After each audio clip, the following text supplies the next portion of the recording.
দুনিয়ার মানুষের জান কবজ করা হয় দুই পদ্ধতিতে।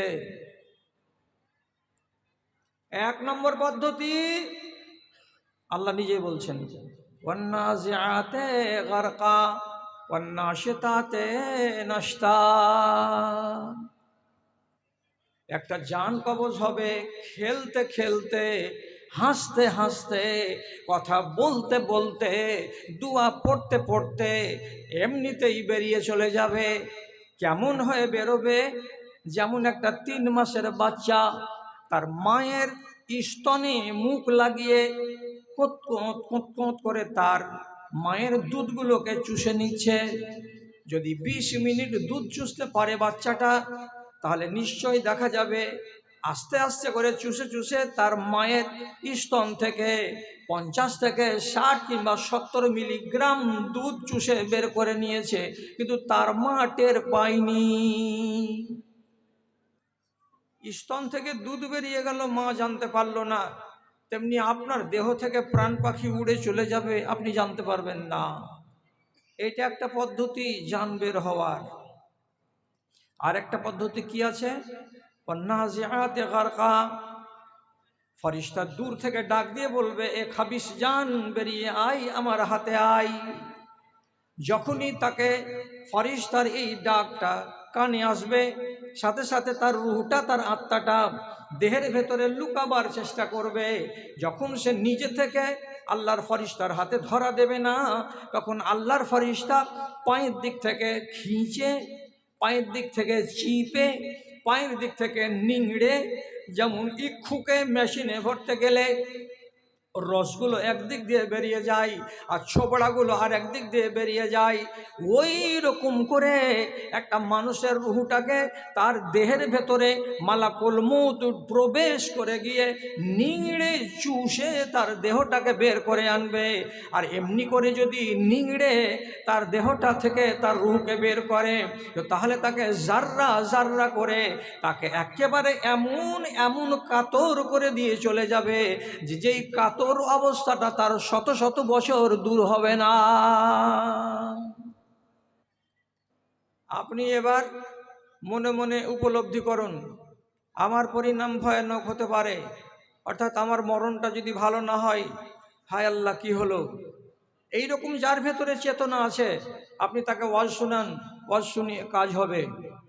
আর কোনো মানুষের ভেতরে যদি এমন চেতনা না থাকে, ধর আমার দাদু মরেছে, আমাদের দেশের সিয়ানা ডাকাতটাও মরে গেছে, অমুকের বেটা অমুক ডন ও মরে গেছে, যেমন করে হোক মরে তো গেছে, ওগুলা নিয়ে ভাবনা চিন্তা করে লাভ নাই। তাহলে এইরকম মানুষের কাছে ওয়াজ করে ওয়াজের মূল্য পাওয়া যাবে না। দ্বিতীয় নম্বর উদাহরণ দিচ্ছি, আপনাকে কবরে যেতে হবে। কবরে কতদিন থাকতে হবে? কবরে থাকতে পারবেন কি না? কবরে থাকতে কেমন লাগবে? কবরে আপনি যে থাকবেন ওইখানে আপনার মনটা কি বলবে? একবার বাইরে বেরিয়ে আসতাম, একবার বাইরের হাওয়া খেতাম, এখানে অত্যন্ত দমবন্ধ হওয়া পরিবেশে আছি, ইত্যাদি ইত্যাদি, এমন ভাবনাগুলো নিজের মগজে ভাসান্ত। পৃথিবীর মাটিতে সর্বপ্রথম যেই মানুষটা মরেছে তার নাম কি? তার নাম হাবিল, আদমের বেটা। তাকে সমাহিত করা হয়েছে, কবরে দেয়া হয়েছে। যেই কবরস্থানে হাবিলের কবর আছে সেটা হলো প্যালেস্টাইনের এলাকায় একটি কবর, সবচাইতে দুনিয়ার প্রাচীন কবর, তার নাম হলো দারুস সালাম। সেই কবরের ভেতরে আজও ওই মাটি হয়ে পড়ে আছে কে? আদমের বেটা হাবিল। আপনি নিজে বলুন তো কতদিন ধরে পড়ে আছে? আপনি একবার নিজের হিসাবটা করবেন তো, যে আমি কবরে কতদিন থাকব। আমার সামনে হিসাবটা নয়, আপনি আপনার বিছানায় শুয়ে শুয়ে হিসাব করবেন, কাবিলের মরা কতদিন হলো রে, হিসাব করে নেন। হযরতে আদম থেকে নিয়ে ইব্রাহিম আলাইহিসসালাম পর্যন্ত দুনিয়ার বয়স হলো 4500 বছর।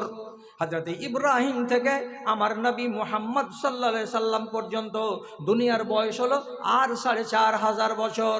তাহলে টোটাল এখানে হলো ৯,০০০ বছর। এবং আমার নবী থেকে শুরু করে আজ পর্যন্ত দুনিয়ার বয়স কত হলো? তো কাছাকাছি ১,৫০০ বছর। তাহলে টোটাল যদি আমি করি তো ১০,৫০০ বছর হলো। তাহলে আদমের বেটা হাবিলের কবরের ভেতরে যাওয়া কতদিন হলো ভাইরা? তো ১০,৫০০ বছর হয়ে গেল। আহারে, এতদিন ধরে কবরে পড়ে আছে। আমি যেদিন কালিয়াচকের এলাকায় এই শেরশাহীর এলাকা থেকে, রান্নুচক থেকে, দক্ষিণ পাড়া থেকে, উমুমিন পাড়া থেকে কোনো এক জায়গা থেকে মরে যাব, আমাকেও আমার লোকেরা আমাদের কবরস্থানে রেখে দিয়ে আসবে। তা আমি কতদিন থাকবো আল্লাহ কবরের ভেতরে? কবে তোমার ফরিস্তা ইসরাফিল বাঁশি বাজাবে? কবর থেকে বেরিয়ে আমাকে হাসরের মাঠ দৌড়াতে হবে। তো তার জন্য আমার লিমিট কত?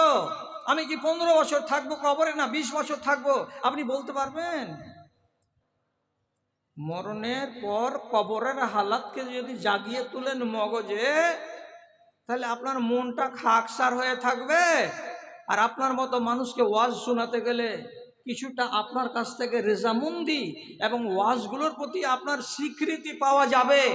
আর যদি এরকম মিজাজ আর মন মানসিকতা না থাকে, তো তাহলে সারা রাত কুকুরের লেজকে যদি টেনে রাখা যায় আর সকালবেলা যদি দড়িটা খুলে দিত আবার জিলেবি হয়ে যায়, ওই রকম 1.5 ঘন্টা বক্তৃতা দেব আপনার সামনে আর দিয়ে চলে যাব। সকালবেলায় আপনি যেমন ছিলেন তেমনি থেকে যাবেন, একটুও পরিবর্তন হবে না। আপনাকে একবার ভাবতে হবে, হাসরের ময়দানে দৌড়ে যেতে হবে আপনাকে, আমাকে, সারা দুনিয়ার লোককে, কালিয়াচকের ছেলে এবং মেয়েকে। হাসরের মাঠটা কোথায় হবে? এই মাদ্রাসাতে 1 ডজন আলেম আছেন।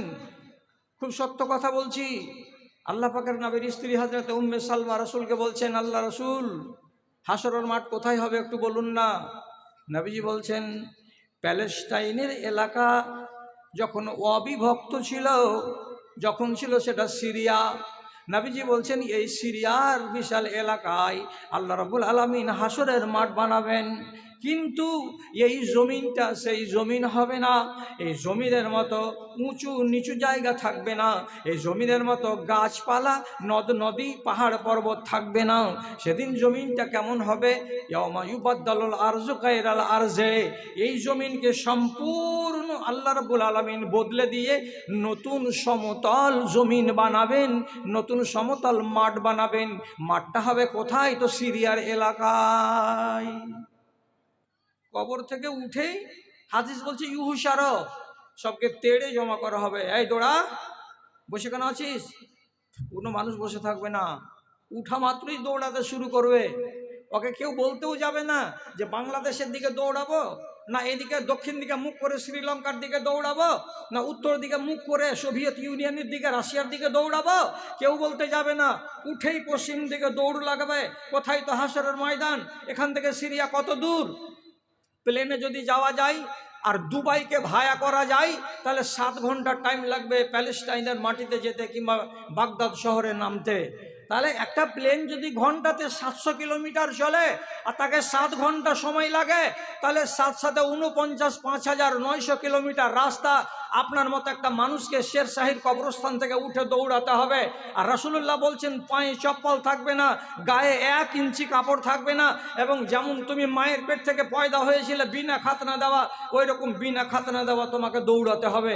সেদিন কেউ পানি নিয়ে এগিয়ে আসবে না, জায়গায় জায়গায় দাঁড়িয়ে একটু জিরিয়ে নেবে, জিরিয়ে নেওয়ার কোনো ব্যবস্থা থাকবে না। এবার চলো দৌড়াও, এখান থেকে দৌড় লাগাও। তাহলে এই ভীষণ যাত্রা হাসরের ময়দান পর্যন্ত আমাকে দৌড়াতে হবে। এই কথাটা যদি রাতের বেলায় শুয়ে শুয়ে একবার নিজের কল্পনাতে আঁকেন, ভিতরটা শুকিয়ে শুকিয়ে উঠবে মাঝে মাঝে। আর যদি নিজের ভেতরে কোনো রকমের পরিবর্তন লক্ষ্য করেন, তাহলে জানতে হবে যে আমার সামনে যদি কেউ ওয়াজ করে তাহলে ওয়াজ কাজ দেবে। আর যদি ভিতরে কোনো রকমের পরিবর্তন লক্ষ্য না করতে পারেন, তাহলে আপনি জানবেন আপনার হৃদয়টা পাষাণ, আপনাকে সোজা করা মুশকিল আছে। ভাইজান, আমি কি আয়াত পড়েছি? যাদের সামনে কোরআনের কথা রাখা হয়, তারপরে তারা সেটাকে কান দিয়ে শোনে, শোনার পরে বুঝে, আর বুঝার পরে সীমানার বাইরে যখন চলে যায় তো যেমন তার চরিত্র থাকে সে আবার হয়ে যায়। তাহলে এই মানুষটার মতন অপরাধী আল্লাহর দুনিয়াতে কে আছে? শুনলে কেন? তুমি যদি না মানবে তো তোমাকে শোনার জন্য কে বলেছিল? অযথা এখানে বসে বসে এতক্ষণ সময় কেন নষ্ট করলেন? আদের মরণ লীলা নুহের তুফান, আদের মরণ লীলা নুহের তুফান, এ কিসের পরিণাম জেনেছো সবাই।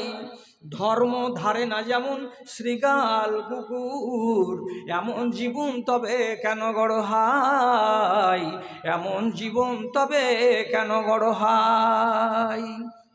ওয়াস্তের আগে ভাই রাস্তাটা দেখে নাও, নইলে বিপদ হবে রাতের বেলায়। গজবেরও বেড়া জালে ঘেরা পড়ে দেশবাসী, শহর বিলীন হয়ে যায়। ক্রোধের আগুন জ্বলে উঠে বিধাতার, মানুষ যখন মাতে অশুভ খেলায়। গজবের বেড়া জালে ঘেরা পড়ে দেশবাসী, শহর বিলীন হয়ে যায়, শহর বিলীন হয়ে যায়। জীবনটা কেমন কাটছে? আমার চোখ দিয়ে দেখেন তো, আমার চোখ দিয়ে দেখতে গেলে আপনিও বলবেন মুসলমানের নর নারীর জীবনটা অধিকাংশই শিয়াল কুকুরের মতো জীবন কাটছে। তার মানে কি? ওদের মতো চার হাত পাওয়ালা না, মুক্ত বলাকা। ওদের কাছে আইন কানুন কিছু নেই, অথচ একটা মুসলমান যেন ইমানের উপরে দণ্ডায়মান থাকে, তার জন্য একটা মুসলমানকে সোজা পথে রাখার জন্য নবী করিম সাল্লাল্লাহু আলাইহি সাল্লামের পক্ষ থেকে নির্দেশ, বছরে আপনাকে 52টা জুমার খুতবা শুনতে হয়। 52টা জুমার খুতবা আধা ঘন্টা করে শুনতে গেলে ক ঘন্টা হলো? 26 ঘন্টা। আপনি শুনেছেন 26 ঘন্টা ওয়াজ এক বছরে। ঈদের মাঠে আধা ঘন্টা করে 1 ঘন্টা ওয়াজ শুনেছেন। ঈদের মাঠে খুতবা দেন মাওলানা সাহেবেরা, আর এইরকম জালসাগুলো বছরে আপনি 4টা করে শুনেছেন 4 ঘন্টা করে, তাহলে 4 4 16 ঘন্টা। তাহলে আমি যদি হিসাবটা লাগাই তো আপনি আপনার বছরের ভেতরে অন্তত নাই করে 40 ঘন্টা হাদিস এবং কোরআনের ওয়াজ শুনেছেন। কোনো মা বলতে পারবে এখানে দাঁড়িয়ে, কোনো দাদা বলতে পারবে এখানে দাঁড়িয়ে যে আমি এই ওয়াজটা জীবনে শুনিনি, আমার কানে আসেনি এই বিষয়ের উপরে ওয়াজ? বলুন তো কোনো একটা ভাই যে কোনটা ওয়াজ আপনি আপনার জীবনে শুনেননি? সুদের ওয়াজ শুনেননি, মদের ওয়াজ শুনেননি, গাঁজার ওয়াজ শুনেননি, তাস খেলার ওয়াজ শুনেননি, ব্যভিচারের ওয়াজ শুনেননি, পালিয়ে বিয়ে করা হারাম সে ওয়াজ শুনেননি, নারী বেহায়া হতে গেলে সে জাহান্নামী হবে এই ওয়াজ আপনি শুনেননি, আপনি কি জাদু করা হারাম এই ওয়াজটা আপনি শুনেননি, আপনি কি এইগুলো কথা আপনার মগজে যায় নাই? জমি মেরে নেওয়া, ছেলেদেরকে দিয়ে দেওয়া, বেটিদেরকে বঞ্চিত করে দেওয়া, এটা হলো হারামি কাজ, এমন ওয়াজ আপনি শুনেননি? আপনার পড়োশিকে আপনি জ্বালাপোড়া করতে পারবেন না, যদি জ্বালাপোড়া করেন তো কিয়ামতের দুর্গতি হবে, এমন ওয়াজটা আপনি শুনেননি? কাউরি আপনি যদি টাকা ধার নিয়ে থাকেন আর টাকাটা যদি আপনি শোধ না দিয়ে থাকেন, কিয়ামতের দিন নেকির পাল্লা কেটে তাকে শোধ দিতে হবে, এমন কথাগুলো কি আপনি জীবনে শুনেননি? আপনি যদি জাকাত না দেন তো আপনার ঘাড়ে কুকুর শিয়াল হয়ে গরু হয়ে চেপে থাকবে আপনার ধন এবং মাল, জাহান্নাম পর্যন্ত যতক্ষণ না নিয়ে যাবে ততক্ষণ পর্যন্ত আপনার জাকাত অনাদায়ী করা সোনা আর চাঁদি আর টাকা আর পয়সা ঘাট থেকে নামবে না। এই ওয়াজগুলো আপনারা শুনেননি? সব শুনেছে, সব মা শুনেছে, সব বাবা শুনেছে। তো শোনার পরে মদের রমরমা এত কেন? আপনি নিজে বলুন। একটা ছোট প্রশ্ন করছি, 30 বছর আগে আর আজকের দিনটাকে মিলান। 30 বছর আগে আমাদের দেশে যতটি মাদ্রাসা মসজিদ ছিল তার তুলনায় আজকের দিনে মাদ্রাসা মসজিদ বেড়েছে না কমেছে? বেড়েছে।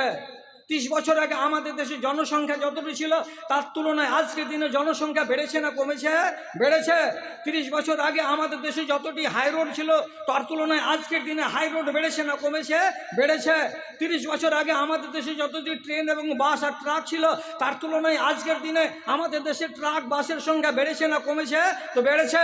তাহলে আমার হিসাব, হাট বাড়লো, ঘাট বাড়লো, জনসংখ্যা বাড়লো, মাদ্রাসা বাড়লো, মসজিদ বাড়লো, স্কুল বাড়লো, কলেজ বাড়লো, সবই বাড়লো, সবই বাড়লো বাড়লো। তাহলে মুসলমান একবার বুকে এমনি করে থাবা মেরে বলুন না যে হ্যাঁ আমাদের ঈমান বেড়েছে। বলতে পারবেন যে হ্যাঁ বেড়েছে? শতকরা 99টা লোকের ইমানে পোকা লেগে আছে।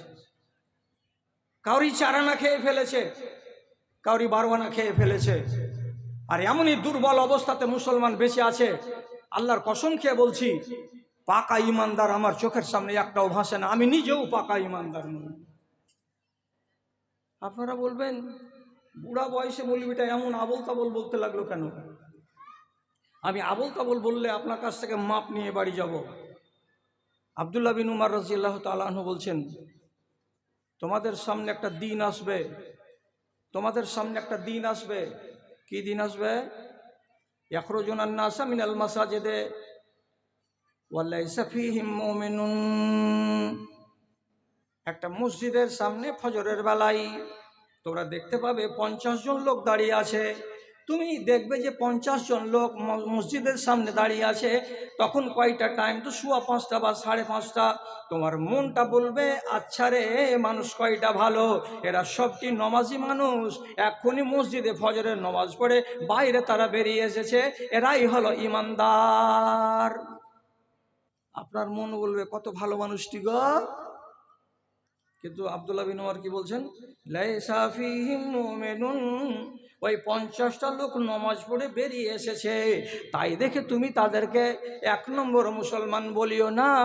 ওদের ভেতরে একটাও মুমিন নাই, একটাও মুমিন নাই, একটাও মুমিন নাই।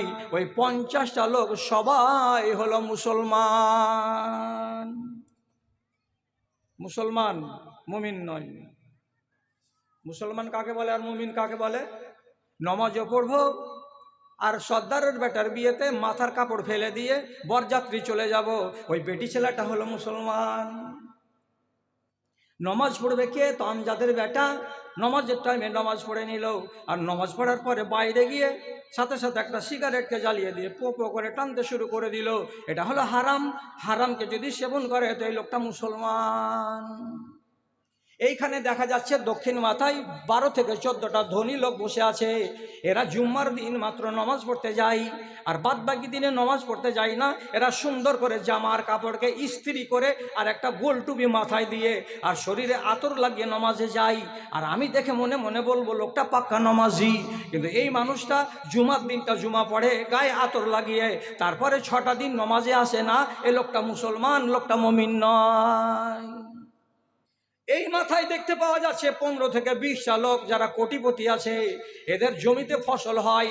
আপনার কালিয়াচকে যদি নাই বা হয়, তো আমার মালদাহের ওই প্রান্তগুলোতে এক একটা মানুষের সিজনে 100 কুইন্টাল করে ভুট্টা হয়, 100 কুইন্টাল করে ধান হয়। আপনার এখানে কোটি কোটি টাকা আছে, তো আল্লাহ পাকের হুকুম আছে নবীজির পক্ষ থেকে, কি বলছেন? যদি তোমার 20 কুইন্টাল ধান হয়, তাহলে 1 কুইন্টাল 20 ভাগের 1 ভাগ আল্লাহর নামে বের করে দাও। তোমার যদি টাকা বেশি হয়, তো তাহলে পারে 1 লাখ টাকাতে তোমাকে 2,500 টাকা যাকাত বের করে দিতে হবে। এটা হলো আল্লাহ রাব্বুল আলামিনের ফরমান। কিন্তু বাস্তবে দেখা যাচ্ছে কত নামাজি, কত আল্লাহওয়ালা, কত হাজি, আর কত গাজী, আর কত টুপিওয়ালা, আর কত ভদ্রলোক সমাজের সব শ্রেণীর মানুষকে দেখা যাচ্ছে যাকাত বের করে না। 595 গ্রাম চাঁদি যদি কোনো নারীর কাছে থাকে, আর বছরের মাথায় সে যদি তার 40 ভাগের 1 ভাগ টাকা তার মূল্যকে নির্ধারণ করে না বের করে দেয়, তাহলে ওই চাঁদিগুলো আগুন হয়ে কিয়ামতের দিন তার গলায় চড়ে থাকবে। একটা মানুষের কাছে যদি 4 লক্ষ টাকা থাকে, তাহলে 4 আড়িয়া 10,000 টাকা যাকাত যদি না বের করে দেয়, তো টাকাগুলো তার ঘাড়ে জানোয়ারের আকারে চড়ে থাকবে।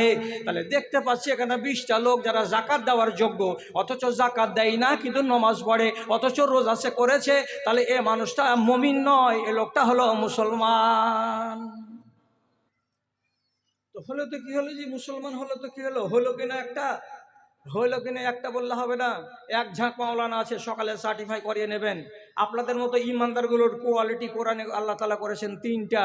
একগুলোকে বলে মুসলমান, একগুলোকে বলা হয় মুমিন, একগুলোকে বলা হয় মুহসিন। মুসলমান কারা? যারা ভালোর সাথে মন্দ চালিয়ে যায় তারা, যাকে 2 নম্বর ভাষাতে বলা হয় ধান্দাবাজ। 3 নম্বর মুমিন কাকে বলা হয়? যারা অল্প আমল করলেও জীবনে কোনোদিন হারামের দিকে চোখ তুলে তাকায় না। যেটি জায়েজ আমল, যেটি ফরজ, থোড়া করে করে, কিন্তু হারামে যায় না, এ লোকটা হলো মুমিন। আর মুহসিন কাকে বলা হয়? তো মুহসিন ওই লোকটাকে বলা হয় যে ওর উপরে 17 রাকাত ফরজ নামাজ, আর সুন্নাত নামাজ হলো 12 রাকাত, আর কমসে কম 1 রাকাত হলো বেতর দিয়ে লোকটা সারাটা দিনে 30 রাকাত নমাজ তো পড়েই। কিন্তু তারপরে কিছু কিছু মা আছে বেলা 8টা যখন বাজলো তখন বাঁশ নমাজ পড়লো, কয় রাকাত? তো 4 রাকাত, এটা হলো নফল। কিছু কিছু মানুষ আছে জয়বার মসজিদে আসবে, ঢুকা মাত্রই 2 রাকাত নামাজ পড়বে, তাহলে 5 ওয়াক্তে মসজিদে ঢুকতে 10 রাকাত নামাজ পড়ে, এটা কি নামাজ? বলছে এটা নফল। কিছু কিছু মা আর ভাই আছেন যারা রাত 4টা বেজে যায়, 3:30 বেজে যায়, ওই রকম অন্ধকার রাতে একাই জেগে গিয়ে 8, 3, 11 রাকাত তাহাজ্জুদের নামাজ আদায় করে। এগুলো ফরজ নয়, এগুলো নফল। তো যারা এইগুলো আদায় করে, যারা এইগুলো কোর্সের বাইরে নেক কাজ করে, এই মানুষকে বলা হয় মুহসিন। এবার তফাৎটা কি হলো? যদি কোনো মানুষ মুসলমান হয়ে কবরে যায় তাহলে ওয়ারেন্টি আছে, গ্যারেন্টি নাই যে সে প্রথম চান্সে জান্নাতে যাবে। শতকরা 100টা যদি লোক মুসলমান হয়ে কবরে যায়, কিয়ামতের দিন হতে পারে 1টা কিংবা 2টা প্রথম চান্সেই জান্নাতে চলে যেতে পারবে। বেশিরভাগ মানুষেরা যারা মুসলমান হয়ে মরে, তাকে 1 মাসের জন্য, তাকে 1 বছরের জন্য, তাকে 2 বছরের জন্য হলেও আগে জাহান্নামে যেতে হবে। তারপরে পুড়ে ছাই হওয়ার পর আল্লাহর জান্নাতের মুখ দেখবে। আর যারা মুমিন হয়ে মারা যাবে, যারা মুহসিন হয়ে মারা যাবে, তারা যেমনি মারা যাবে তেমনি তারা জান্নাতে যাবে। এদেরকে জান্নাত থেকে কেউ আটকাবে না। একগুলো ডাইরেক্ট জান্নাতি আর একগুলো ইনডাইরেক্ট জান্নাতি। তো যারা মুসলমান তারা ইনডাইরেক্ট জান্নাতি। এবার আপনি বলেন, আব্দুল্লাহ বিন উমর যে চোখ দিয়ে দেখেছিলেন এটাকে ব্যাখ্যা করি। 50টা লোক নামাজ পড়ে বেরিয়ে আসলো, তো বলছে একটাও মুমিন নাই, সবটি মুসলমান। কেন? তো বলছে দেখো না জি, খুঁজে জি 50টার ভিতরে যখন চেক করে দেখতে গেলাম, এর ভিতরে 4টা মানুষ পাওয়া গেল চুল পেকে গেছে, দাড়ি পেকে গেছে, অথচ মানুষটা ফজরের নামাজ পড়ে এলো। আর আসার পরেই পকেট থেকে নাপাক জিনিসকে বের করে সাদা একটু চুল লাগিয়ে লুকিয়ে লুকিয়ে কচলাইছে, আর কচলাতে কচলাতে মুখের ভিতরে কোনায় ভরে দিয়েছে। আব্দুল্লাহ বিন উমর বলছেন পাক্কা হারামি এলো। এটা মুসলমান, এটা মুমিন নয়। হারাম জিনিস মুখে ঢুকালি কেন? তোর কেমন নামাজ যে তোকে হারাম থেকে আটকাতে পারলো না? কয়টা বাহির হলো জি? বলছে 4টা। এর ভিতরে কয়েকটা লোক ছিল, তোরা কি করে? বলছে ডিলারের চাকরি করি। নামাজ পড়ে এলো, বলছে হ্যাঁ। জামাতে? তো বলছে হ্যাঁ। আর ডিলার চাকরি করে এসে ফের বসে গেল গম বিতরণ করতে। হঠাৎ করে বলছে তোমাকে 7 ব্যাপারটার ভিতরে 2 ব্যাপারটার লিঙ্ক গেলে না, 5টার টাকা পাবে, বাকি পাবে না। খালি খাতাটাকে এমনি করে টিপলো, টিপার পরে 5টাই দিল। তো 5 কেজি করে পাবে, তো 4.5 কেজি করে দিল। 4.5 কেন করলে জি? তো বলছে বস্তাগালা রাস্তা রাস্তা আপাস খাইছে, ছিঁড়ছে, কত বাড়াইছে, কত কি হয়েছে, আমাদের কাছে শর্ট আসছে। তো বাবা শর্ট আমরা কুড়ে থেকে পুরাবো, তোমরা যদি না পুরাবে তো আমার 5 কেজির ঘাট থেকে 1/2 কেজি শর্ট টেনে নিল। কে? তো লিডার, ডিলার। ফের আসর রাজান পড়লো, মসজিদে চলে গেল। পাক্কা নিমুখ হারাম। আর একটা বেটি ছেলেকে ওয়াজ করে গেছি কি, আল্লাহ রসুল বলছেন মেহেন্দি লাগাও, তোমার হাত যেন আইন হয়ে না থাকে। সহি হাদিস বলছি, টাইম কম আছে, তাতে মানুষ বুড়া, বেশি বলতে পারি না। মেহেন্দি লাগাও, তোমার হাতখানে যেন ফিকা সাদা না হয়ে থাকে। মেহেন্দি লাগাতে আল্লাহ তাআলা নবী মেয়েদেরকে বলছেন জিনাত করো। ঠোঁট লাল করবো মৌলানা? একদম লাল করো, চকচকা করে। টিকলি লাগাইতে পাবো? লাগাও, দীপা দাস মুন্সির সমান বড় বড় টিকলি। আচ্ছা, গালে খেয়াল লাগলি লাগাতে পাবো? হ্যাঁ পাবো। কিন্তু কোরআন কি বলছে?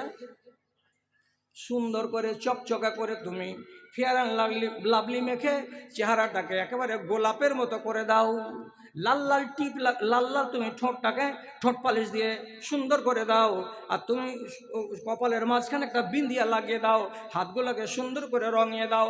ঠিক আছে, এটার নাম হলো জিনাত করা।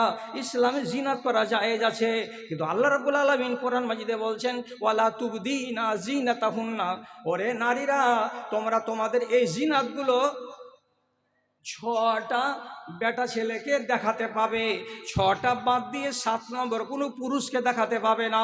কে 6টা বেটা ছেলে?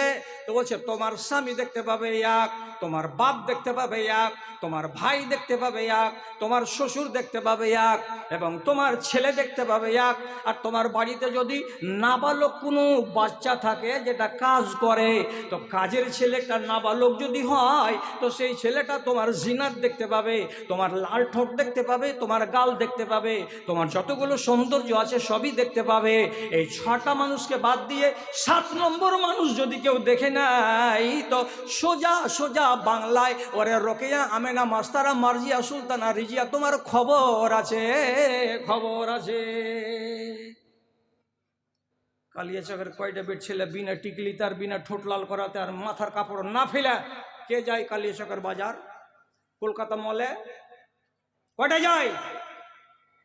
সর্দারের বাড়িতে বিয়ে লাগে তো 50টা মেয়ে ছেলে সাজগোজ করে আসে।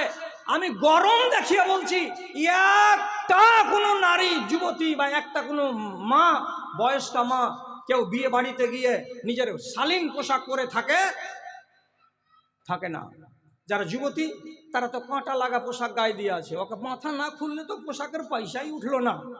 আর যারা মা খালা তারা শাড়ি পরে, আদি যুগের মায়েরা যদি শাড়ি পরে তাহলে 90টা মায়ের পেটের একটা অংশ খোলা থাকবেই থাকবে, ও ঢাকা যাবে না। তাহলে কোরআন বলছে এক কথা, তুমি করবা আর এক কথা, আর তারপরে নমাজও পড়ো, রোজাও করো, করার পরে তুমি কবরে যাবে। আব্দুল্লাহ বিন উমর কি বলছেন? এটা মুমিন নয়, এটা মেয়ে লোককে কিছু মুসলমান হয়ে মরে গেলে কি হবে? আগে বুতান খাবি তারপরে জান্নাতে যাবে। এখন আমার ব্যাখ্যা তো আপনারা কেউ মানবেন না, যুগটা এইগুলো ব্যাখ্যা মানার নয়। এখন না মানতে গেলে জোর করে তো আপনাকে আমি মানাতে পারবো না। অতএব এটাকে সার্টিফাই করতে হবে লোকাল ওলামাকে দিয়ে। ওনারা যদি এটাকে আমার সমর্থন করে দেন তাহলে আমার রেহাই, আর আমাকে যদি ওনারা সমর্থন না করেন তাহলে আগামী বছরের জন্য আমার রাস্তা বন্ধ। কেন বলে গেলে এত গাজরি করে কথা? 52টা জুমার খুতবা শুনিয়ে আপনাকে সোজা করতে পারলাম না। বলবো কারে শুনবে কে রে, বলবো কারে শুনবে কে রে, আছে কাহার জিন্দা প্রাণ, দেহখানা মরে গেছে, খাড়ো আছে দুটো কান, খাড়ো আছে দুটো কান। কাকে শোনাবো? ওয়াজ করার পরে ওয়াজ যদি কাজ না করে তাহলে এর দোষটা কি, কেমন দোষ? এইটার সম্বন্ধে আপনাকে হাদিস বলছি, আল্লাহর কসম একটাও বাঁকা কথা আপনাকে বলে আপনাকে ঠকে আমি এখান থেকে যাব না। রাসূল কারীম সাল্লাল্লাহু আলাইহি ওয়াসাল্লাম বলছেন, এই ইনসান, তোমাদেরকে অনেক নিয়ামত দিয়েছি, আমি অনেক নিয়ামত দিয়েছি দুনিয়াতে, সব নিয়ামত ফিরিয়ে নিব আমি এক এক এক করে, সমস্ত নিয়ামতকে আমি আসমানে টেনে নিব। আপনি জিজ্ঞেস করেন আল্লাহ রহমত বরকত, জমি, খেতিবাড়ি, বাড়িঘর, আসবাবপত্র কোনটা আগে তুমি নিবে? তোমার নিয়ামতের আমার কাছ থেকে ছিনিয়ে সর্বপ্রথম নিয়ামত দুনিয়া থেকে উঠবে কোনটা? রাসূলুল্লাহ বলছেন, আউয়ালু মা ইউরফাউ মিন হাযিহিল উম্মাতে আল খুশু। আমি এই দুনিয়ার মানুষের অন্তরের ভেতর থেকে আমার ভয়, যাকে বলা হয় খাশিয়াতে ইলাহি, আল্লাহর ভয়, নর এবং নারীর অন্তর থেকে প্রথম আমি এটাকে টেনে বের করে নেব, আর তার অন্তরটাকে ফাঁকা ফেলে দেব। তার ভেতরে আল্লাহর ভয় বলে থাকবে না, তার অন্তরের ভেতরে আল্লাহ ভীতি কি জিনিস থাকবে না। আর যখন কোনো মানুষের অন্তরে আল্লাহর ভীতি থাকবে না, আল্লাহর ভয়ই থাকবে না, তখন ওই মানুষটা চুরি করতে গেলেও তার হাত কাঁপবে না, ওই মানুষটা ব্যভিচার করতে গেলেও তার মন কাঁপবে না, ওই মেয়ে ছেলেটা বেপরদা হয়ে বাজার যেতে গেলেও তার ভেতর কাঁপবে না, ওই মানুষটাই যখন বেনামাজি হয়ে দিন সারাদিন ঘুরে বেড়াবে তখন তার ভেতরটা একবারও কেঁপে উঠবে না। কেন? এগুলো কেন করতাম? তো আল্লাহর ভয়ে করতাম। ভয়টা তো আল্লাহ কেড়ে নিয়েছেন, এখন কিসের জন্য এগুলো মানতে যাব? আমরা কেউ মানব না। আল্লাহর ভয় যেদিন দিল থেকে বেরিয়ে যাবে সেদিন মানুষ একেবারে বেলাগাম হয়ে যাবে। আর দুনিয়াতে যেদিকে তাকাবেন, যেদিকে নজর দিবেন, শুধু বেলেল্লাপনা, শুধু বেহায়াপনা, শুধু উচ্ছৃঙ্খলপনা এবং মানুষের ভেতরে অসভ্যতা এবং বর্বরতা, শুধু এটাই এটাই এটাই দেখতে পাবেন। ভাই কবে দেখতে পাবো এটা? কবে দেখতে পাবো? তাহলে আপনি বিশ্বাস করবেন যে আমার অন্তর থেকে আল্লাহর ভীতি পালিয়ে গেছে? কি করে বুঝবো যে আমার অন্তরে আল্লাহর ভয় নেই? তো বুঝবেন কি দিয়ে? তো আপনাকে 3টা লক্ষণ বলে দিচ্ছি। চোখে যদি দেখতে পান তো আর কোনো মাওলানার কাছে যাবেন না, নিজে নিজেই ফাইসালা করে নেবেন আল্লাহ আমার অন্তর থেকে তার ভয় ভীতিকে বের করে দিয়েছেন, আর নাই কিছু বাকি। নাম্বার 1, আল্লাহ তাআলা নবী বলছেন, ইন্নাল্লাহা ইয়াকবিজু শারিকাতাহু মিন আহলিল ইলমি ওয়া ইয়াবকা আজাজাতান। এই গ্রামের ভেতরে 6টা 7টা 8টা 10টা বুজুর্গ নেককার দিনদার লোক অবশ্যই আছে, যারা জানুয়ারি মাসের কনকনে শীতের দিনে রাত্রি 4:30টার সময় হুটুর হুটুর করে হাঁটতে হাঁটতে অন্ধকারে আল্লাহর মসজিদে গিয়ে সুইচটাকে অন করে, আর করার পরে আজান দেয়। এখনো 4টা 5টা করে আছে প্রত্যেকটা গ্রামে। এই টোলাতে সামনে এই যে টোলাগুলো মুসলমানদের আছে, প্রত্যেকটা বাড়িতে বাড়িতে নয়, গ্রামে টোলাতে অন্তত 10টা বাড়িতে এমন মা আজও বেঁচে আছে, যেই মাটা পর্দানাসীন, যেই মাটা হারাম খায় না, যেই মাটা কোনো নামাজ ছাড়ে না, এমন পর্যন্ত কি দিনদারির অংশ তার ভেতরে পূর্ণ মাত্রায় রয়েছে। এই আঙুলে গোনা 10-12টা মেয়ে আর আঙুলে গোনা এই 10-12টা ছেলে, আল্লাহ তাআলা এরাকে এক এক এক এক করে উঠিয়ে নেবেন। পুরুষ লোকের মধ্য থেকে এইরকম দিনদার আল্লাহওয়ালা বুজরুগ আর বেঁচে থাকবে না। মহিলাদের মধ্য থেকে 2টা নেক কথা বলবে, পর্দার কথা বলবে, এমন দাদিগুলো আর গ্রামে বেঁচে থাকবে না। তখন কে বেঁচে থাকবে? নবীজি বলছেন, ওয়ায়াবকা আজাজাতান, যারা বেঁচে থাকবে তারা কি? তো তারা অপদার্থ, তারা পাতান, তারা ঝাইটন, তারা অসভ্য, তারা বর্বর। তাদেরকে গন্তির মানুষ বলা যাবে না, তাদেরকে গন্তির মুসলমান ধরা যাবে না। নারী যতটি বেঁচে থাকবে, ওই বুজরুগ নারীগুলো মরে যাওয়ার পরে যেগুলো নারী বেঁচে থাকবে তারা কেমন? তো তারা বেলেল্লাপনায় মত্ত থাকবে, তাদের হায়া থাকবে না, তাদের পর্দা থাকবে না, তাদের ভেতরে নমাজ থাকবে না, তাদের ভেতরে দিনদারি থাকবে না। তেমনি ছেলেদের মধ্যে থেকে এরকম শত শত মানুষ বেঁচে থাকবে, ছেলে বেঁচে থাকবে, যাদের ভেতরে দিনদারি থাকবে না। এগুলোকে কি বললেন নবীজি? আজাজাতান। আজাজানের মানে হলো ঝাইটন, মাটি, পাতান, ওয়াসার, এগুলো বেঁচে থাকবে। তো কেমন করে বুঝবো যে এটা ওয়াসার? কি দিয়ে বুঝবো যে এটা অপদার্থ? তো রসুল পরিচিতি দিয়ে বলছেন, লা ইয়ারিফুনা মারুফা ওয়ালা ইউনকিরুনা মুনকারা। যারা চোখের সামনে এটা ভালো কাজ এটা করো, এটা মন্দ কাজ এটা ছাড়ো, এমন বোধ বুদ্ধি রাখবে না কোনটাকে মারুফ বলা হয়, কোনটাকে ভালো বলা হয়, কোনটাকে মন্দ বলা হয়, এরা কিছুই বুঝবে না।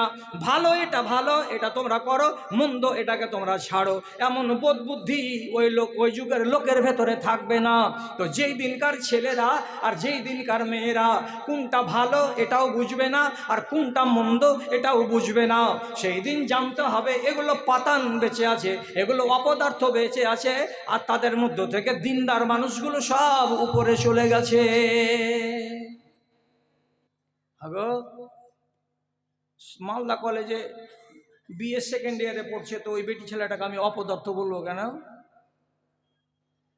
কালিয়াচক কলেজে থার্ড ইয়ারে পড়ছে একটা ছেলে, তোকে রসুলের হাদিস শুনে আমি বলবো ভাই আপ আজা জাতান ই পাতান পড়ে আছে, এক আমি পাতান বলবো কেন? শর্ত কি দিলাম, যে লোকটা ভালো আর মন্দ কিছুই বুঝে না, এটা ভালো গ্রহণ করি, এটা মন্দ এটা ছেড়ে দিই, বলছে এগুলো কিছুই বুঝে না। কি দিয়ে বুঝলাম? কি দিয়ে বুঝতে পারা যাবে? গত 4 দিন আগে নেপালের সুনসারি জেলাতে জালসা করছি, 4টা ছেলে আমাদেরকে খাওয়াবার দায়িত্বে আছে, একটা 12 বছর, একটা 14 বছর, একটা 16 বছর, আর একটা মোটামুটি এর মাঝামাঝি বয়স হবে। আলহামদুলিল্লাহ 4টাই মুসলমানের বাচ্চা। যে মৌলানাটিকে খাওয়াবার দায়িত্বে আছে, ওই 4টা বাচ্চারই চুলের ছাঁটনি দেখলাম এখান থেকে শুরু করে এইভাবে সোজা করে গেল, আর যে পাছা দিক পর্যন্ত একবারে বেল্ট দিয়ে চেঁচে নেড়া করে রেখেছে, আর এই উপরের অংশটুকুকে বসা ক্যাথা সেলাই করা মাইচা করে বানিয়ে রেখে দিয়েছে। আমি বলছি বাড়ি কোথায়? বলছি এই গ্রামে। তোমরা এখানে কেন? বলছে আপনাদের খিদমত করার লেগে আমাকে নিযুক্ত করা হয়েছে। আমি বলছি হবে, তোরকে গোষ্ঠীতে একটা ভালো মানুষ নাই যে তোরকে মতন চোরঠাটিকে আমারকে খিদমত করার লেগে পাঠালছে? তোরকে নামে হাদিসে কি লেখা আছে তোরা জানিস? একটা ছোড়া বড় বড় চোখ করে দেখেছে, কি লেখা আছে জি মৌলানা, কি লেখা আছে আমাদের নামে হাদিসে? তো বলছে হাদিসে লেখা আছে কি, মান আখাজা মিন শারে রাসিহি শাইআন ওয়া তারাকা বাজ, কোনো মানুষ যদি তার মাথার চুল কাটতে গিয়ে কোনো অংশকে কেটে নেয় আর কোনো অংশটাকে ছেড়ে দেয়, তাহলে এই লোকটাকে আমি নিজের উম্মত বলে গুনতে রাজি নাই। এটা আমার উম্মত নয়, এটা ডোমচামারের জাত, একে আমার উম্মতের লিস্টের ভিতরে ভরিও না। কে বলছে? নবীজি বলছেন তোকে উম্মতি আমি নিব না। তাহলে কি ছাঁকনি ছেড়ে এসেছি সেইটা? সারা ভারতবর্ষের মুসলমানদের জন্য মডেল আল্লাহ পাকের নবীর সুন্নাত নয় যে তুমি লিম্মা চুল রাখো, না হয় জুম্মা চুল রাখো, না হয় অফরা চুল রাখো। ওইগুলো চুল না রেখে দিয়ে তুমি কি করেছো? তো মেসি মার্কা চুল রেখেছো। মেসির সাথেই জাহান্নামে যাবি। কাগজ বের করে, যদি কাগজ না থাকে তো আমার ব্যাগ থেকে নিয়ে যা, তোকে আল্লাহ তাআলা হাসরের ময়দানে উঠাবে তোর বাপ মেসির সাথে। শরীয়তকে নিয়ে ফাইজলামো করার জায়গা পাও না। একটা লোক চিরুনি করে আসেনি আর এত বড় বড় চুল ঝাঁকড়া ঝাঁকড়া হয়ে আছে। রসুল ওকে কড়া কথা না বললে আর একটা লোককে ডেকে বলছে, আওয়ালা ইয়াজিদু হাজার রাজুল শাইআন মিম্মা ইউসাক্কিনু বিহি শারা রাসিহি। এরে বাবারা, এই গজুয়া লোকটা কি এমন কোনো কিছুই পায় না যে যার দ্বারায় তার মাথার ঝাঁকড়া চুল কয়টাকে একটু জুত করে নেবে, একটু সাইজে করে নেবে, এমন কি কোনো জিনিস সে পায় না। চিরুনি করলে ঝাঁকড়া থাকবে? থাকবে না। চিরুনি করে চুলটিকে জুত করে রাখো, রাসূলের নির্দেশ। আর ইবনে আব্বাস বলছেন কি, আমরা নিজে নিজে সাজতাম, সাহাবীরা কেমন হয়ে সাজতাম? দাড়িতে চিরুনি করতাম, মোচে চিরুনি করতাম, চুলে চিরুনি করতাম, আর মাঝে মাঝে মুখগুলোকে মুছে মুছে রাখতাম। কামা তাতাযায়্যানু লানা আজওয়াজানা, যেমন আমাদের বাড়িওয়ালিরা নিজের স্বামীকে খুশি রাখার জন্য যখন তখন মুখগুলোকে মুছে আর চিকন করে আর আয়না দেখে আর সুন্দর করে এই জায়গাটাকে ফেড়ে ফেড়ে জুতসই করে রাখে, তো ও যেমন নিজের স্বামীকে খুশি করার জন্য জিনাত করে, তেমনি আমরা নিজেদের বিবিদের কাছে ভালো মডেল স্বামী হওয়ার জন্য আমরাও চিরুনি করতাম। আচ্ছা, ওই ছেলেটা কি জানে যে এটা মুনকার? ও তো জানে না। আবার যদি বলা যে এটা ভালো কাজ, ওকে বুঝে যে এটা ভালো? যদি ভালো বুঝতো তো আর বাপকে যা বলতো, বাপু তুই হার মতন করে কাট, এটা ভালো কাজ। তো রসুল কি বলছেন, এমন বেকুফের বাচ্চা পয়দা হবে সেই যুগে, কোনটা মুনকার তাও বুঝবে না আর কোনটা ভালো তাও বুঝবে না। এক হারামি গত পরশুদিন আমার সাথে সাক্ষাৎ করতে এসে বলছে, মৌলানা আপনাকে রোজ দেখতে পাচ্ছি ইউটিউবে, রোজ দেখতে পাচ্ছি, আসসালামু আলাইকুম, আপনি ভালো আছেন কিনা? চোখে চোখে দেখতে পেলাম তো মনটা ভরে গেল। আর আবার কানে শয়তানের লিড ঢুকা আছে। আমি বলছি, তোর ব্যাটারি তো গরম করতে আছে ইংলিশ শয়তান। আর নির্লজ্জ, তুই যে একটা আলেমের সাথে দেখা করতে আলি, তো তোর কানে লিড কেনে ভরা আছে? কারি বাসেতে তেলাওয়াত শুনছিস রে? জুতা মারার দুনিয়াতে জায়গা আছে আর উপরে। এখন এমন ছেলে আছে, আমি যদি এখানে আজ রাত থাকি আর থেকে সকালবেলায় শেরশাহের কোনো একটা দোকানে গিয়ে চা খেতে বসি, তো এই যারা এখানে মজলিসে যতটি লোক আছে এরা তো দেখলো যে এই পাক্কা দাড়িওয়ালা লোকটা শামসিরের নাম বদরুদ্দোজা।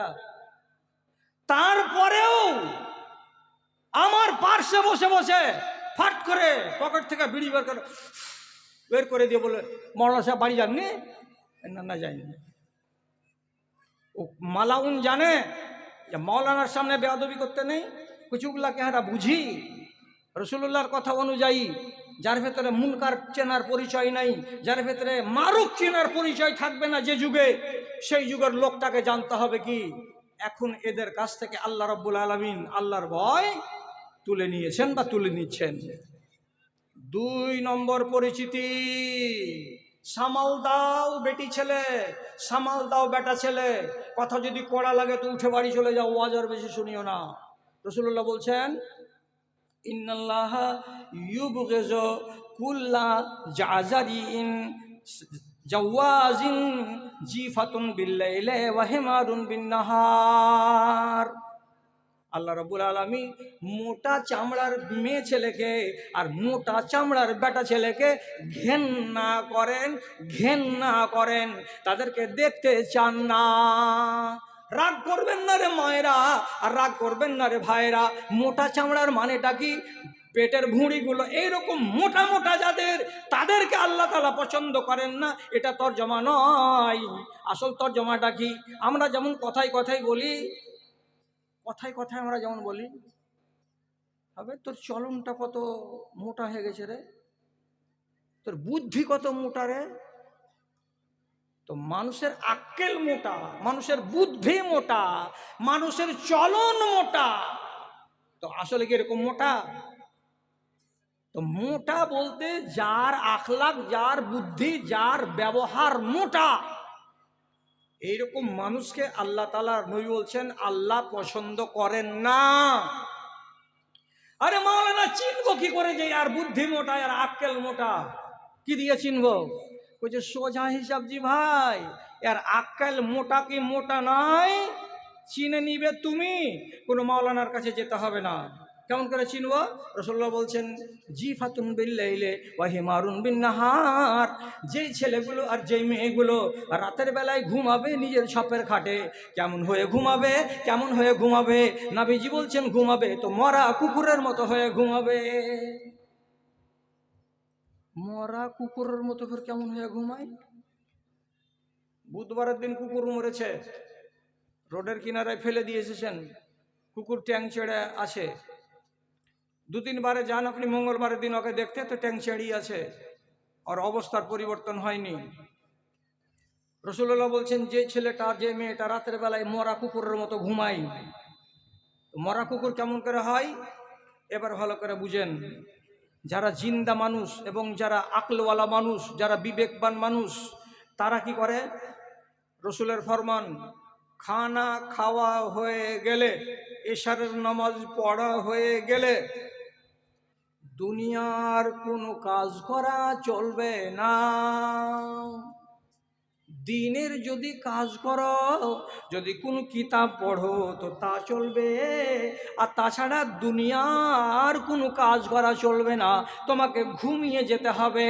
কেন যে আল্লাহ তাআলা বলছেন, ওয়াজআলনা নাওমাকুম সুবাতা, তোমার রাতের নিদ্রা তোমার জন্য ভিটামিন বানিয়েছি, তুমি ঘুমাও তো তোমার শরীরে শক্তি আসবে।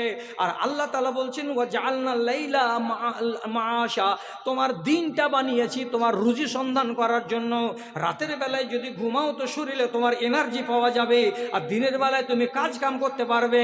আর রাতের বেলায় যদি তুমি জেগে থাকো তাহলে সকাল বেলায় 8টা পর্যন্ত পেঁচার মতো করে ঘুমাতে থাকবে, তোমার রুজির সন্ধানে তুমি বের হতে পারবে না।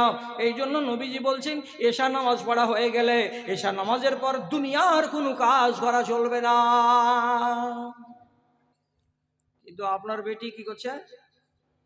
বেটি গেলা বাদ দিয়ে দিই, বেটির কয়টা আছে, বেটা ছেলের কথাই বলি। আপনার বেটা কি করছে?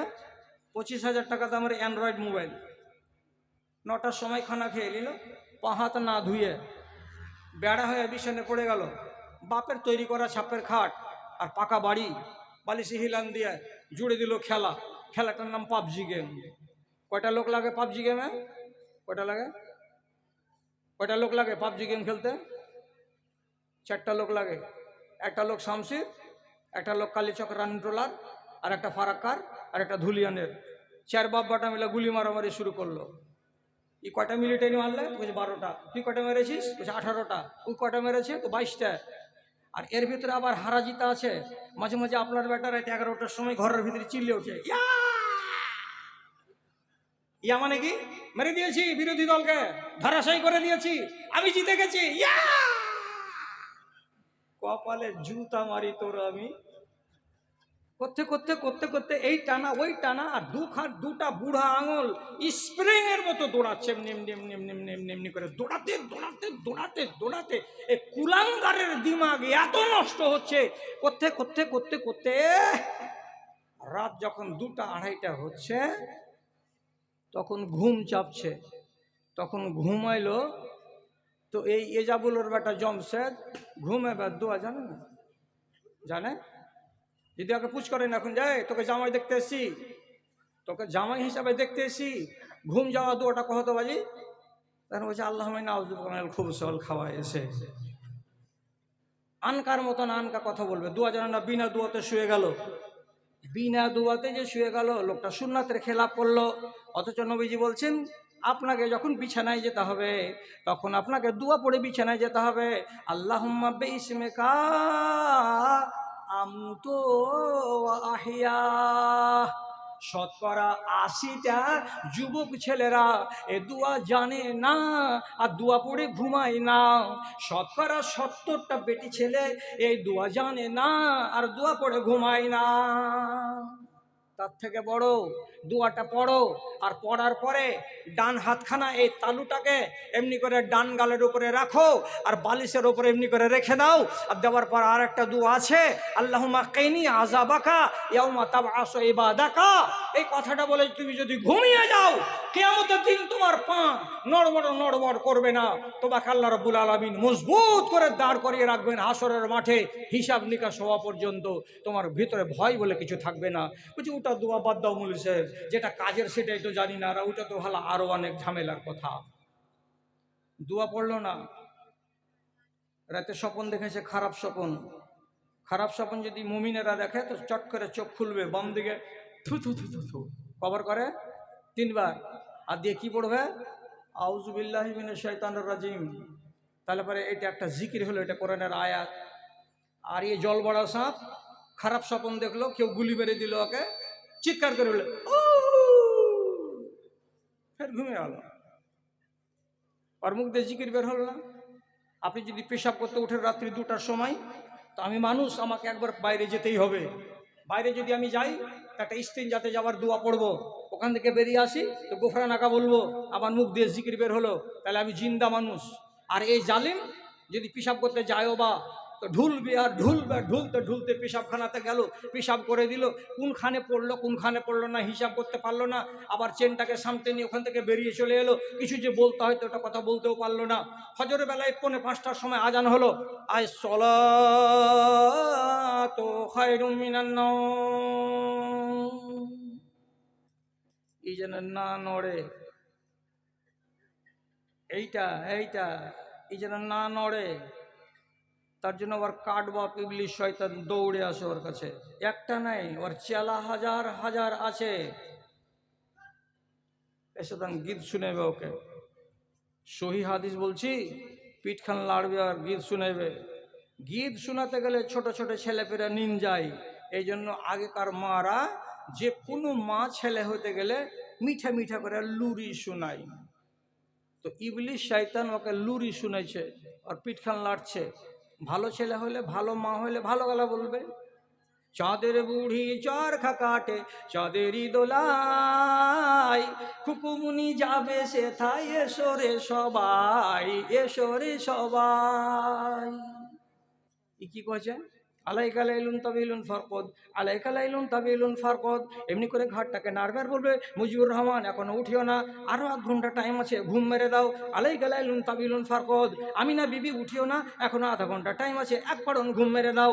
এমনি করে ঘাট নেড়ে নেড়ে, পিঠ নেড়ে নেড়ে ওকে আসল ঘুমের ভেতরে ডুবিয়ে রাখলো।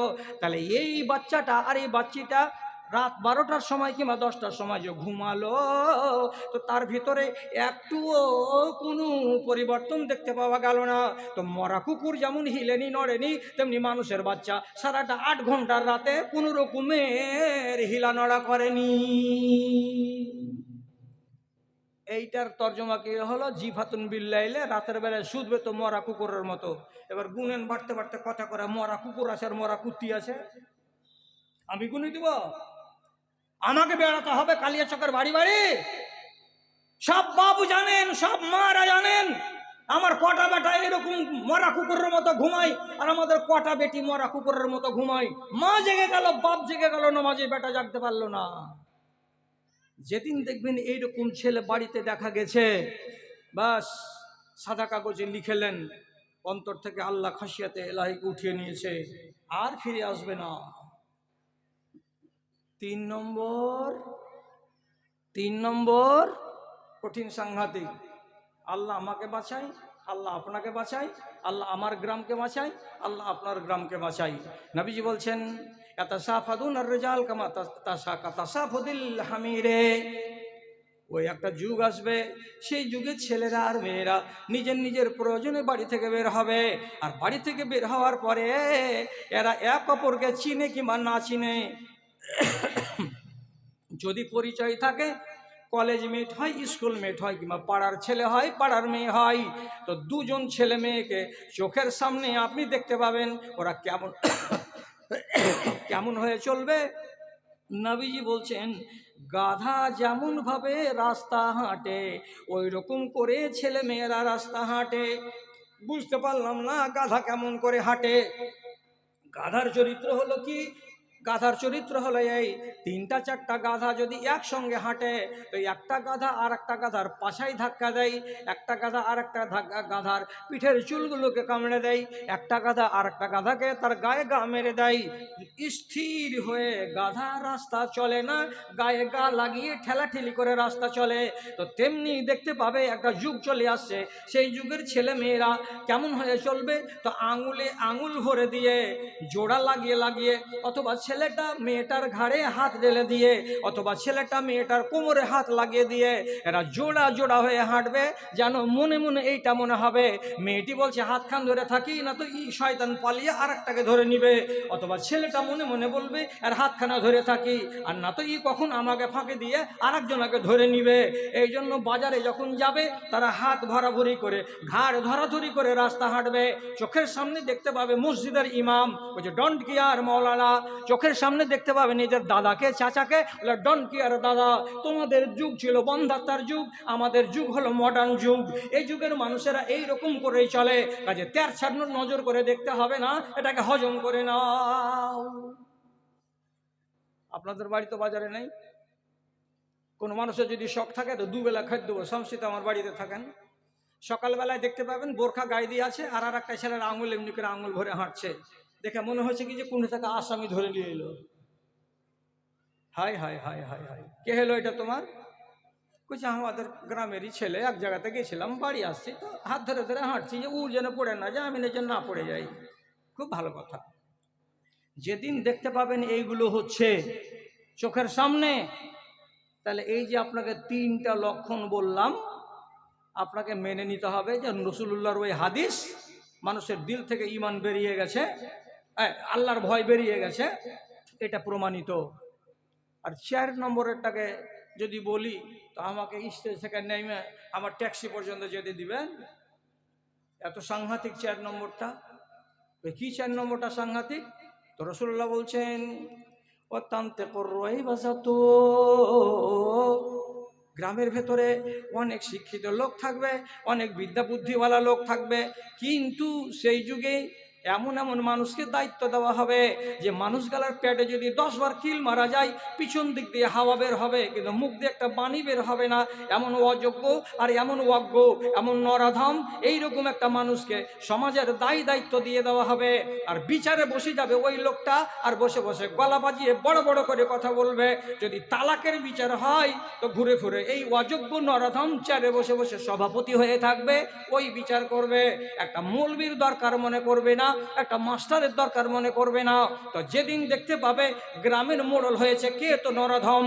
যেদিন দেখতে পাবে তুমি মসজিদের সেক্রেটারি কে হয়েছে, তো নরাধম। যেদিন তুমি দেখতে পাবে মাদ্রাসার সেক্রেটারি হয়েছে কে, তো একবারে অশিক্ষিত ওয়াজও একবারে নিরেট বোকা মূর্খ। যেদিন তুমি দেখতে পাবে যে তোমার দেশের মোড়লি করে বেড়াচ্ছে, বিচার সালিশ করে বেড়াচ্ছে কারা, কোন লোকটা, তো যে লোকটার কাছে ডিগ্রি নাই, যে লোকটার কাছে বিদ্যা নাই, যে লোকটার কাছে বুদ্ধি নাই, শুধু ডনগিরি করে বেড়ায়। আর এমন মানুষগুলো যেদিন সমাজের দায়িত্ব পেয়ে যাবে, তোমাকে জানতে হবে সমাজের ধ্বজাতে কিছু আর বাকি নাই। আল্লাহ রাব্বুল আলামিন দেশের মানুষের অন্তর থেকে তার ভয়কে টেনে নিবে। সমাজের ভার কাঁধে লইয়াছে, সমাজের ভার কাঁধে লইয়াছে গায়ের গুন্ডা যারা।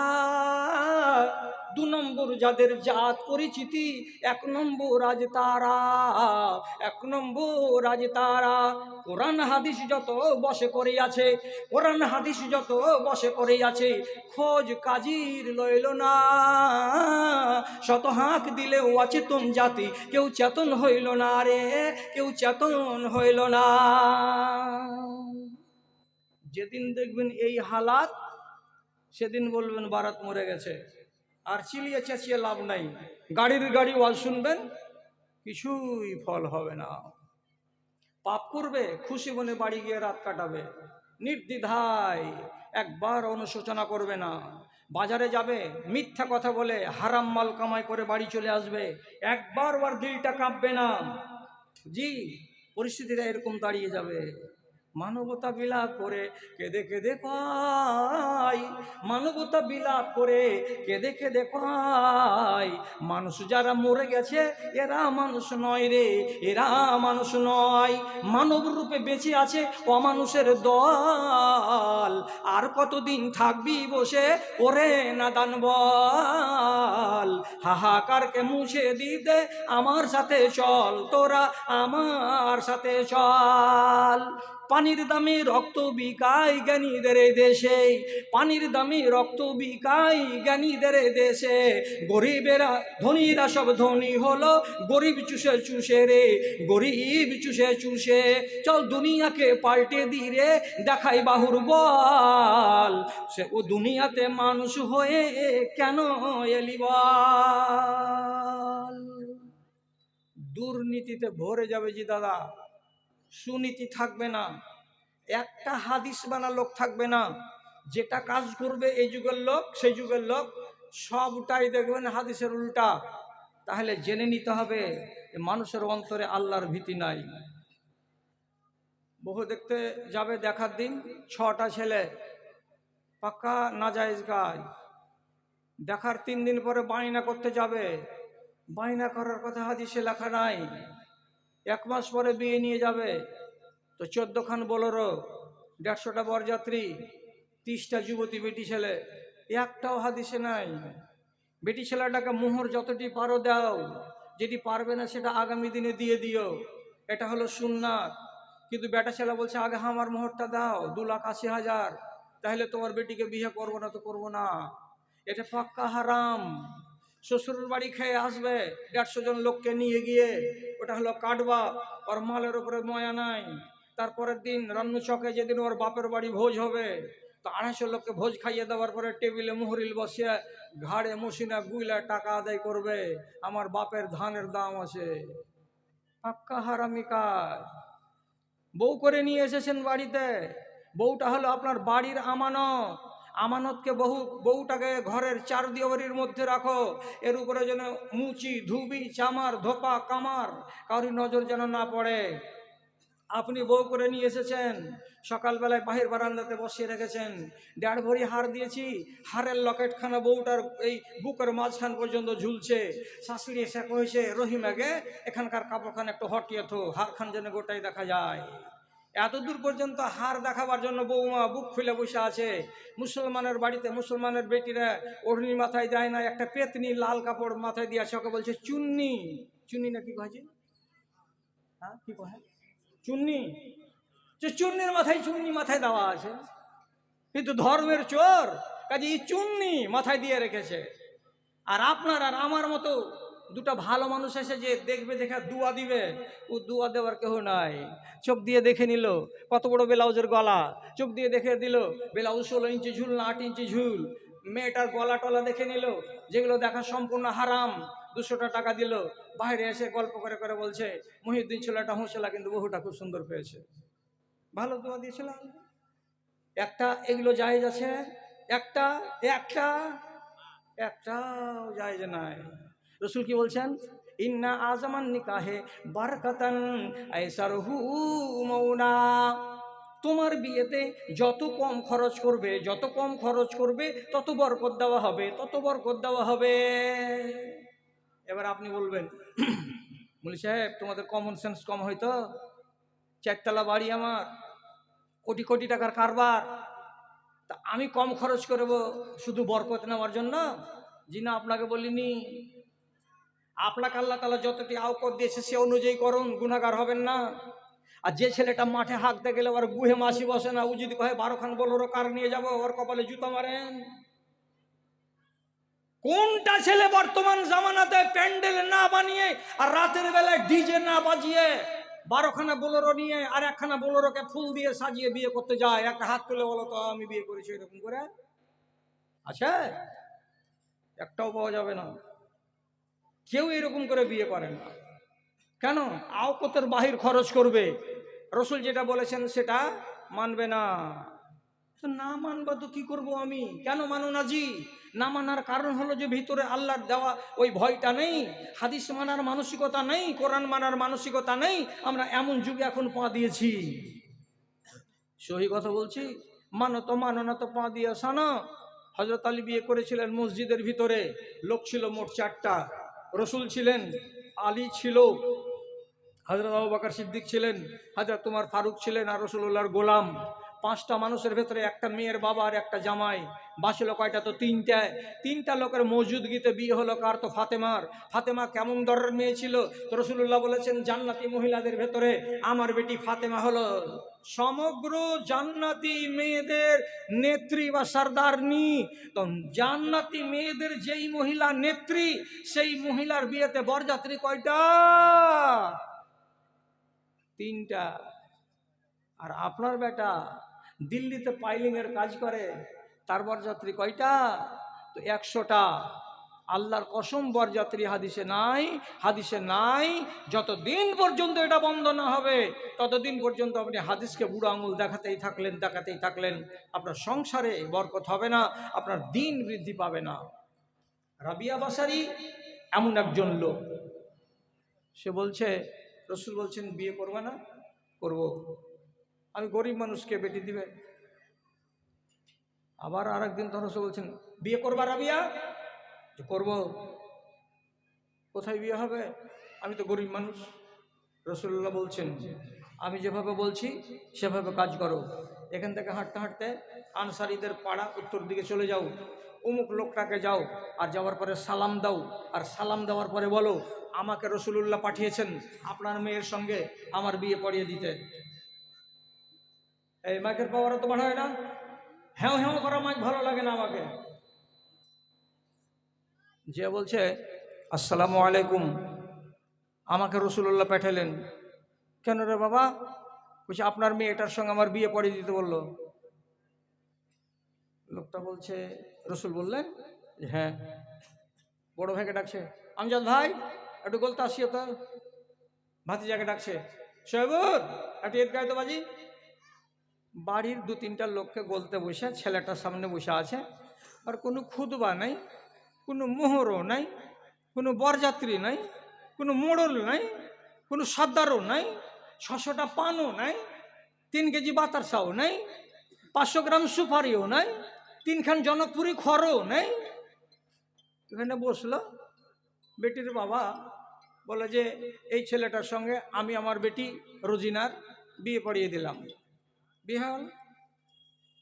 বিয়েটা খুব সোজা ইসলামে, খুব সোজা, খুব সোজা। আপনি ভারী করছেন, এটা আপনার দুশ্চরিত্র। বিয়েটা খুবই সোজা ইসলামে। বিয়ে হয়ে গেল। রসুলকে এসে বলছেন, মসজিদে এসেছেন তো রসুল বলছেন, কি বাবা ওই লোকটা কি তোমার কথা শুনেনি? বলছে না, শুনেছে। বিয়ে হয়েছে? বলে হ্যাঁ হয়েছে। মুখ কেন ভারী রে বাপ? মুখটা মুচকি মুচকি হাসছো না কেন? তাহলে এমনি করে মুখ লাটচার করেছে, আল্লাহ রসুল বিয়ে তো করেছি, কিন্তু বিনা মোহরে কিছু দিতে পারিনি, কিছু দিনই। রসুল মসজিদে নববীর সাহাবীটিকে বলছেন, ওরে আমার সাথীরা, তোমরা নিজের নিজের বাড়ি যাও, যার বাড়িতে যতটুকু পারো, যতটুকু সাধ্য হয়, এতটুকু করে সোনাগুলো মসজিদে জমা করে দাও। কেউ বাড়ি গেল যে একটা জবের দানার সমান সোনা আনলো, কেউ একটা মোটরের দানার সমান সোনা আনলো, কেউ একটা গমের দানার সমান সোনা আনলো। এ করে সোনাগুলোকে এনে এনে এক জায়গাতে জমা করা গেল। কতটি হলো? তো একটা খেজুরের বিচির সমান ওজন হলো। ওকে দিয়ে বলছে, আসরের টাইমে যাও, শ্বশুর বাড়ি যাও, যে এই সোনাখানি তোমার শ্বশুরকে দিয়ে এসো, যে আমি আমার স্ত্রীর মোহরানা দিলাম। গেল, দিয়ে দিল। শ্বশুর খুশি হলো, বউটা আগনাতে পেয়ে গেল। তারপরে ঘুরে আবার মসজিদে এলো, মুখটা ভারী। রসুল বলছেন, হারে বাবা, মোহরের ব্যবস্থা করে দিলাম, তারপরে আবার মন ভারী কেন? তো আল্লাহ পাকের রসুলকে ছেলেটা বলছে, আল্লাহ রসুল, আপনার দরবারে এখানে যত মানুষের বিবাহ হয় আমরা দেখেছি তারা ওয়ালিমার দাওয়াত দেয়। ওয়ালিমার দাওয়াত মানে কি? বিবাহ করার পরে 1 দিন কিংবা 2 দিন পরে যেই ছেলেটার বিয়ে হয়েছে সেই ছেলেটা 10টা 15টা 20টা লোককে দাওয়াত খাওয়ায়। আর দাওয়াত খাইয়ে সে কী করে? মানুষের কাছ থেকে দোয়া নেয়, তাতে তার সংসারে বরকত হয়। এই জন্য এটাকে ওয়ালিমা বলা হয়। তো আমার যে বিয়ে হয়েছে, আমি গরিব মানুষ, তো মোহর তো আপনারাই দিলেন, আর লোকটা তো বিনা টাকায় বিয়ে করে দিয়েছে। আমার যদি ওয়ালিমা না হয় গরিব হওয়ার কারণে, তো আমার মনটা বিষ করবে কি করবে না? রসুল বলছেন, এই ছেলে, আমার বাড়িওয়ালি আয়েশার কাছে যাও, আজ ওকে বলো, যা আসে বাড়িতে দানা দিয়ে পাঠাও। মা আয়েশাকে যে বললেন লোকটা, হযরতে আয়েশা রাদিয়াল্লাহু তাআলা আনহা বলছেন, আমি কি করলাম? আমার স্বামীর কথা শুনে আমি, আমার বাড়িতে একটা চাঙ্গারি ছিল। চাঙ্গারি মানে চাঙ্গারি এগুলো কি চাঙ্গারি বলে এদেশে? চাঙ্গারি, হ্যাঁ চাঙ্গারি। ধামা বলি আমরা, চাঁচলের লোক ওদিককার লোক। ধামা, 1 ধামা জব বাইরে দিয়ে বলছে এটি বাড়িতে ছিল, নিয়ে চলে যাও। ওটিকে আটা করা হলো রুটির জন্য। আর একটা লোক একটা ছোট্ট ছাগলের বাচ্চা দিল, ছাগলটাকে জবে করা হলো। আর মাগরিবের টাইমে মসজিদে নববীতে যেটা গরিব গরিব সাহাবী ছিল 15 থেকে 20টা, ওরা রুটি আর তরকারি বা মাংস দুটো একটা করে পেলো, খেয়ে নিল। সবাই বলল, বারাকাল্লাহু ফিক হায়াতুকুম, আল্লাহ তোমাদের সংসারে বরকত দেয়। ওয়ালিমা হয়ে গেল। এবার ওয়ালিমা যখন হলো তখন ছেলেটা খুব খুশি। এবার আপনাকে জিজ্ঞেস করে বলছি, এটা হলো সুন্নতি তারিকা। সুন্নতি তারিকায় বিয়ে হলো, আড়ম্বরপূর্ণ বিয়ে নয়, এটা একদম সাদামাটা বিয়ে, কোনো খরচ টরচ নাই। আপনাকে যদি বলি এটা সুন্নতি বিয়ে হলো, এই মজলিসে কটা লোক আছে যে হ্যাঁ সুন্নতটাকে মানতে আমি রাজি আছি? কেউ আছে? আমি যদি লাইট জ্বালিয়ে খুঁজে বেড়াই, কে আছো কে আছো কে আছো, কেউ রাজি হবে না যে এই সুন্নতি আমি বিয়েটাকে করব। তাহলে আমি কেন আজ করছি দেশের মানুষকে জীবন ধরে? আর আজকে 64 বছর কবরে যাওয়ার টাইম হয়ে গেল, যদি আপনারা আমার কথাই না শুনবেন তো। দাদা আমার, কম খরচে বরকত বেশি। কেন আপনার শ্বশুরের বাড়িতে 100টা লোক নিয়ে গিয়ে বেচারিকে গরু মারালেন? আর কেন তাকে প্যান্ডেল বানাতে হলো? কেন তাকে ডেকোরেশন ভাড়া করতে হলো? আর কেন আপনাদের জন্য নাস্তা করতে হলো? 100 জন লোক কি জীবনে কোনোদিন মেহমান হয়? মেহমান হয় তো কটা হয়? 3টা নেই, 4টা নেই, 5টা লোক হয়। 100টা লোককে কেউ মেহমান বলে? তোমরা সব ডাকাতি করতে গেছিলে লোকটার বাড়ি। গেলে কেন এতটি লোক? গেলে তো খেলে কেন ওর বাড়ি? কে তোমরা ওর বাড়ি খাবার? লোকটা যদি ওই টাকাটাকে আপনি বরবাদ না করতেন, সব মিলিয়ে জুলিয়ে 60,000টা টাকা, কোন একদিন নিজের বেটি আয়েশাকে বলতো, বেটি রে তোকে 60,000টা টাকা দিলাম, সংসারে কিছু করে টোরে খাবি। বুদ্ধ যদি 8খানা বোলেরো ভাড়া 4000 করে ভাড়া দিয়ে এখান থেকে বাবলা কমলপুর না যেত, তাহলে 4-8টে 32,000 টাকা তার বাঁচত। আর একটা ফুলের ডেকোরেশন করা ট্যাক্সি তার খরচ হলো 9,000, ওটাও বাঁচত। এই টাকাটি কাজে লাগতো। ওর বাপ বলতো আর একদিন, বেটা ইব্রাহিম তোকে 1 লাখ টাকা দিচ্ছি, কিছু ব্যবসা ট্যাবসা কর বেটা। বাপও সুন্নাত মানতে রাজি নাই, বেটাও সুন্নাত মানতে রাজি নাই, শ্বশুরও সুন্নাত মানতে রাজি নাই, শ্বশুরের বেটিও সুন্নাত মানতে রাজি নাই। আমরা কি ধরনের চলতে চাইছি? আমার মন যেভাবে চলবে আমি সেভাবে চলতে চাইছি। আল্লাহ, আমি আমার মন মতো চলবো আর তারপরে বলবো যে আমি মুসলমান, এটা জীবনে কোনোদিন হতে পারে না। কতটি ওয়াজ শুনবেন? আম্মা আয়েশা বাড়িতে, হঠাৎ এই ডিউটি দিয়ে একটা মেয়ে ছেলে ঢুকলো। মেয়েটির নাম কি? সাফিয়া। কার বেটি? আব্দুর রহমানের। আব্দুর রহমান কার বেটা? আবু বকরের বেটা।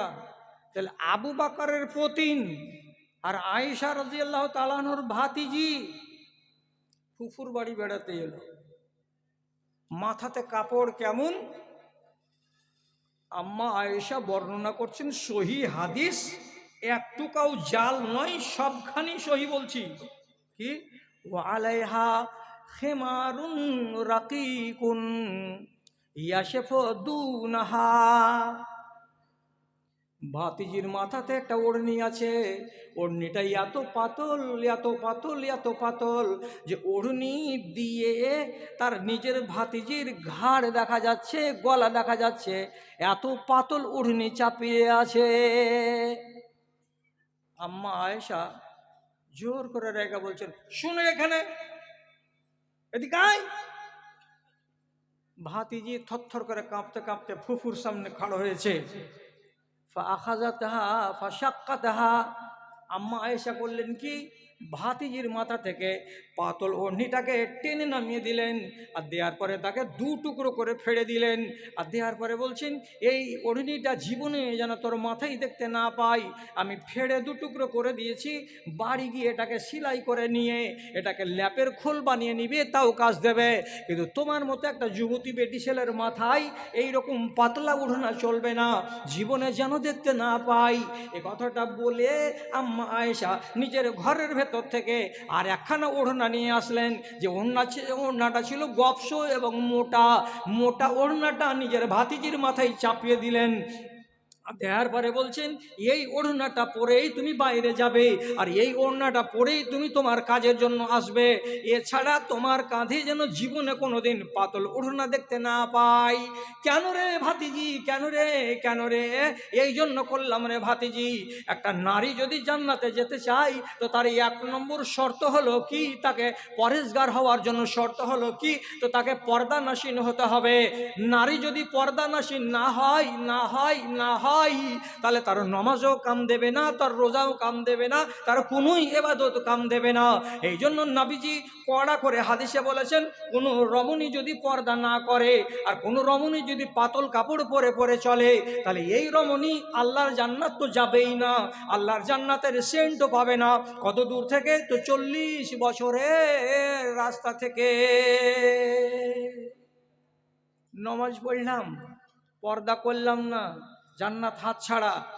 এই জন্য সকল মুহাদ্দিসিন বলেছেন, একটা নারী যদি পর্দা না করতে শিখে তাহলে ওকে আগে পর্দা শিখাও, তারপরে নমাজ পড়তে বলো। কেন? যে বিনা পর্দা করে কোনো রমণী যদি এই কাজ করে তাহলে ইবাদতগুলো কবুল হবে না, তার কাজ দেবে না। কত শিখায়, কতটি জিনিস আপনাকে আর শিখাতে হবে। বন্ধুরা আমার, এইভাবে বলে বলে বলে বলে আমি আমার কওমকে এত সজাগ সচেতন করে দিয়েছি, কিন্তু শুধু একটি মাত্র দোষ হলো আপনার আর আমার মাঝখানে, এই আমাদের কোনো জিনিসের অভাব নাই, শুধু একটা জিনিসের অভাব আছে, যে আমরা মানতে পারি না, আমরা মানতে রাজি নই। আর সাহাবীদের চরিত্র হলো কি? কোনো একটা কথা জানে না, আর যদি কেউ বলে দিল তো সাথে সাথে তখনই মেনে নিল। এটা হলো তাদের নীতি। দলিল প্রমাণ, রসুলের একটা হাদিস আছে। রসুল বলছেন, নি'মার রাজুল খুরাইম। আরে মদিনাতে একটা জুয়ান ছেলে আছে, তার নাম খুরাইম। খোরাইম ছেলেটা কত ভালো জি, যদি তার দুটা রোগ না থাকে। কথা বুঝুন, শেষ করে দিচ্ছি, লম্বা করবো না। খোরাইম ছেলেটা কত ভালো হতো যদি তার দুটো রোগ না থাকতো। কি দুটো রোগ? তো রাসূলুল্লাহ বলছেন, তুলো জুম্মতেহি ওয়া ইসবালু ইজারিহি। লোকটার ঘাড়ের চুলগুলো সুন্নতি, যার নাম হলো জুম্মা। তো জুম্মা চুল ঘাড় বরাবর হয়ে থাকবে, ঘাড়ের উপরে চড়ে নিবে না। কিন্তু খোরাইম ছেলেটার ঘাড় পর্যন্ত তার সুন্নতি চুলগুলো নেমে গেছে, আর এটা দেখতে মেয়েদের মতো মনে হচ্ছে। এটা ভালো স্বভাব নয়, একটা দোষ।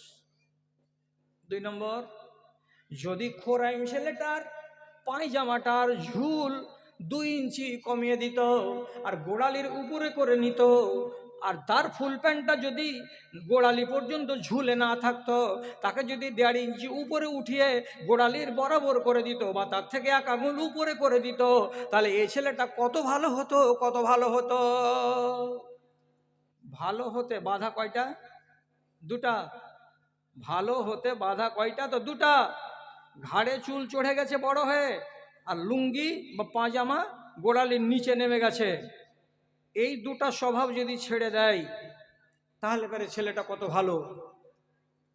হাদিসটা 15 দিন পরে এর ওর মাথা দিয়ে মুখ দিয়ে পৌঁছে গেল কার কাছে? খোরাইমের কাছে। খোরাইম তখন সার্টিফাই করে বলছে, হাজিহি কালান নবী সাল্লাল্লাহু আলাইহি সাল্লাম হা কাযা। এইভাবে কি রাসূলুল্লাহ বলেছেন, তুমি শুনেছ? বলছে, হ্যাঁ আমি শুনেছি, আল্লাহ পাক রাসূল এভাবে বলেছেন। যেমন কথাটা বলা, ও তো বলতে পারত, সোমবারের দিন ঠিক করে নিব, আজকে হলো বুধবার, তাহলে বৃহস্পতিবার, শুক্রবার, শনিবার, রোববার, সোমবার, 4 দিন টাইম নিবে না। ওটা করলো না, সাথে সাথে দৌড়ে গেল বাড়ির দিকে। আর বাড়ির দিকে দৌড়ে গিয়ে ফাঁকা যা সুফরাতান একটা চাকু নিল, তেজ চাকু।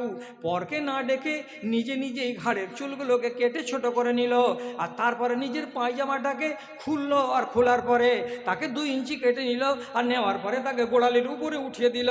যখন 2টা সংশোধন তার হয়ে গেল, তখন নিজে নিজেই বলছে, বাহারে খোরাইম, বাহারে খোরাইম, আহারে খোরাইম, আহারে খোরাইম। তোমার মতো ছেলেটা কত সুন্দর ছেলে, যার ভেতরে একটাও দোষ নাই, একটাও দোষ নাই। ভুল দেখতে পাওয়া গেল, জোহরক্তে বললো তা আসরক্তে মেনে নিল। আর আজ যদি আপনার ভেতরে কোনো ভুল দেখতে পাই, আর আপনাকে যদি আমি সাবধান সজাগ করি, আপনি বলবেন এবার ওয়াজ করে যাও, আগামী বছর আসিও, তারপরে তখন দেখবো ভেবে চিন্তা। কতদিন সময় নেবেন? মাত্র 1 বছর। তাতেও বদলে যাবেন কি? তাতেও হয়তো বদলিবেন কেন তার কোনো গ্যারেন্টি নাই। তো ভাই জানেরা, গোড়াতে বলেছিলাম, যারা আল্লাহর কথা শুনে আর শোনার পরে তা থেকে মুখ ফিরিয়ে নেয়, এদের মতো বড় অপরাধী আল্লাহর দুনিয়াতে আর কে আছে? আর কেউ নাই। অতএব এই অপরাধীদের সাজা, বদলা আমি চুকিয়ে নিতে পারি, এবং আল্লাহ তাআলা নিজে বলছেন যে আমি হলাম কি? বদলা চুকানেওয়ালা। আমাকে আটকাতে কেউ পারবে না। ওয়াজ করবো না, ওয়াজ তো শেষ। কিন্তু আল্লাহর কথাকে অস্বীকার করতে গেলে মুজরিমকে আমি ছেড়ে কথা বলবো না। এর উদাহরণ আপনাকে কি দিব? শেষ করে দিলাম ওয়াজ, ওয়াজ আর নাই, আমার ব্যাগ খালি।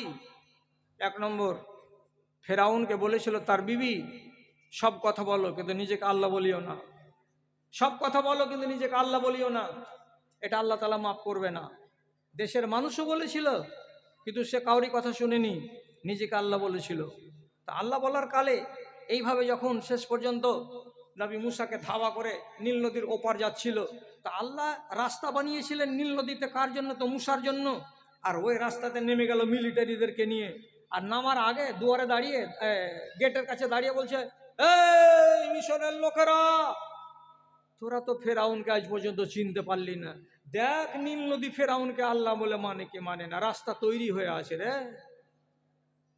আল্লাহ বলছে যায় দেখ, তোর বাপের রাস্তা না তোর রাস্তা, নেমে দেখ। যেমনি নামলো মাঝখানে, পানি এক হয়ে গেল। যেমনি পানি এক হয়ে গেল, ডুবতে শুরু করলো, চুপুর চুপুর চুপুর চুপুর করে মরল। তো শেষ পর্যন্ত দম চলে গেল। দম যখন চলে গেল, তখন আল্লাহ তাআলা আসমান থেকে এবার জিবরিলকে পাঠাচ্ছেন। কেন পাঠাচ্ছেন? ওই মরবার টাইমে শয়তানের মুখ থেকে একটা কথা বেরিয়েছিল, কথাটা ভালো। কি কইছে কথাটা? আমান্ত বিল্লাজি আমানত বিহি বানু ইসরাঈল। আমি ওই রবের উপরে ঈমান আনলাম, যে রবের উপরে সমগ্র বানি ইসরাইল জাতি ঈমান এনেছে। আমি এতদিন আল্লাহ ছিলাম, আজকে রিজাইন দিয়ে দিলাম। হাজি বলছে আর আল্লাহ নই। আল্লাহকে উপরে আসমানে যিনি আছেন সে আল্লাহ তাআলা বলছেন জলদি মুখে কাদা ভর। হারামি যদি আর দু তিনবার বলে দেয়, তা আমি তো আল্লাহ দয়াবান, আমি মাফ করে দিতে পারি। আর এই হারামকে তো মাফ করা যাবে না, বদলা কি করে নিব? তখন আল্লাহ তাআলা বলছেন তুই তো বিনা শব্দে আর বিনা কথাতে শেষে ওইটুকু বলে দিয়ে তুই কবরে চলে গেলি, তোর সাজাটা কি? তাহলে আল্লাহ তাআলা কোরআনে বলছেন ইন্না নুনজিকা বেবাদানিকা, আল্লাহ ভুল হয়ে গেল।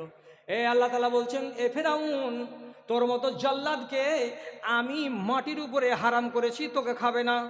পানির উপরে হারাম করেছি, তোকে খাবে না। পোকার উপরে হারাম করেছি, তোকে খাবে না। কেন? এই জন্য খাবে না, লিনাজআলাকা আয়াতান লিমান খালফাকা, তুই মরে যাওয়ার পরে যত দুনিয়াতে মানুষ আসবে সবাইকে জ্ঞানের চোখ দিয়ে দেখতে হবে আর জ্ঞান নিতে হবে, তার জন্য তোকে রেখে দিলাম। তোকে পোকাতে খাবে না, কিছুতেই খাবে না। আল্লাহর সঙ্গে বাকড়ামি করার সাজাটা কি? কেউ যদি জিজ্ঞেস করে তোকে বলতে হবে নাম কি তোমার? যে আব্দুর রহমান। অ্যান্ড্রয়েড মোবাইল আছে? যে আছে। জলদি খুলো বাপ, খুলে দাও। খুলে দিলে দেওয়ার পরে মোবাইলকে বলে এমনি করে, গুগলকে খুলে দেওয়ার পরে ডেড বডি ফেরাউন। কি বললা? ফেরাউনের মরা লাশ। বলো, তোমার চোখের সামনে স্ক্রিনে মরা লাশ দেখতে পাবা। কাঁচের বাক্সতে ট্যাং ছেড়ে এমনি হয়ে পড়ে আছে, হাড় মাংস এখনো খাইনি পোকাতে, অমনি হয়ে আছে, দাঁত এমনি হয়ে বের করে রেখেছে। আল্লাহ কি বলছেন? ইন্না নুনাজ্জিকা বিবাদানিকা, তোর মতো খবিসকে আমি বাঁচিয়ে এভাবেই রাখবো, পোকাই খাবে না, যাতে সারা জগতের লোক দেখে আর জ্ঞান পায় কি আল্লাহকে যারা বুড়ো আঙুল দেখাবে তার দুর্গতি এরকম হবে। লাগে জীবন চলে গেল, কবরে চলে যাওয়ার টাইম চলে আসলো, আজ পর্যন্ত পাকা নমাজি হতে পারোনি বাবাজি। আজ পর্যন্ত আপনি ইনসাফ করতে পারলেন না। ছেলেদের ভেতরে 2 নম্বরই করে চলেছেন, কবরে যাওয়ার কালে জাহান্নামের টিকিট নিয়ে মরবেন। আল্লাহ মনে রাখেন, যারাই বাকড়ামি করেছে আল্লাহ তাআলা তাকে ছাড়েনি। আবুল আহাবের এক বেটার নাম ওতাইবা। রাগের জ্বালাতে যখন তাব্বাত ইয়াদা আবি লাহাব এই সূরাটা নাজিল হলো, তখন আবুল আহাব আর 2 বেটাকে ডেকে বলছে আমার বিরুদ্ধে কোরআনের সূরা এসেছে, আর তোরা আমার 2 বেটা, আর তোদের 2 জনের কাছে আছে নবী মুহাম্মাদের 2 বেটি। এই 2 বেটিকে বাড়ি থাকা না হাঁকালে আমি তোদের বাপ নই, তোরা আমার বেটা নোস। ভাগা, দুশ্মনের বেটিকে বাড়ি থেকে ভাগা। ওতাইবা করলো কি? 1 পা 2 পা করে হাঁটতে নবীজির কাছে গেল। আর নবীজির কাছে যাওয়ার পরে আল ফাল কথা বলল। আর বলার পরে তুমি আমার বাপকে এই কথা বলেছো, তাব্বাত ইয়াদা আবি লাহাব বলেছ। আর বলে দিয়ে দূর থেকে থু করে নবীজির দিকে বেইজ্জত করে থুতু চালিয়ে দিল। রসুলকে গালি দিল, রসুলের উপরে থুতু চালালো। আল্লাহ পাকের নবী বেইজ্জত হয়ে গেলেন। তখনই সাথে সাথে রসুলে পাক সাল্লাল্লাহু আলাইহি সাল্লাম মুখ দিয়ে একটা কথা বললেন, কি? আল্লাহুম্মা সাল্লি আলাইহি কালবান মিনকা লাবেকা। এ পরওয়ারদিগার, তোমার নবী যে বেগুনাহ, যে অপরাধ করেনি, এমন নিরপরাধ মানুষটাকে এইরকম করে লান্তান করে গালি দিয়েছে, এই ষাঁড়কে আল্লাহ তাআলা তুমি দেখে নিও। যেই মালাউন আমাকে বকলো আর আমাকে গাল দিল আর আমার বেটিকে তালাক দিয়ে দিল, আল্লাহ তুমি এর উপরে তোমার একটা কোনো একটা কুকুরকে নিযুক্ত করে দাও, ওই কুকুরের কামড়ে যেন এই কুকুর মরে যায়।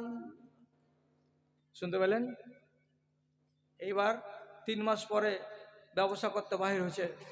বাহির যখন হচ্ছে তো 12-14টা লোকের কাফেলা ওখানে যে আবু লাহাব কইছে, এই দলের লোকেরা, আনা আসাদুন্নাসে আখওয়াফু আলাইহে মিন দুআইন বিদুআইন নবী, মুহাম্মদকে মানি না কিন্তু মুহাম্মাদের দুয়ার উপরে আমার বিশ্বাস আছে, এই জন্য আমাকে খুব ভয় লাগছে আমার বেটাকে বলে নবী মুহাম্মদ বদদুয়া করেছে, আল্লাহ এর উপর একটা কুকুর লাগিয়ে দিও।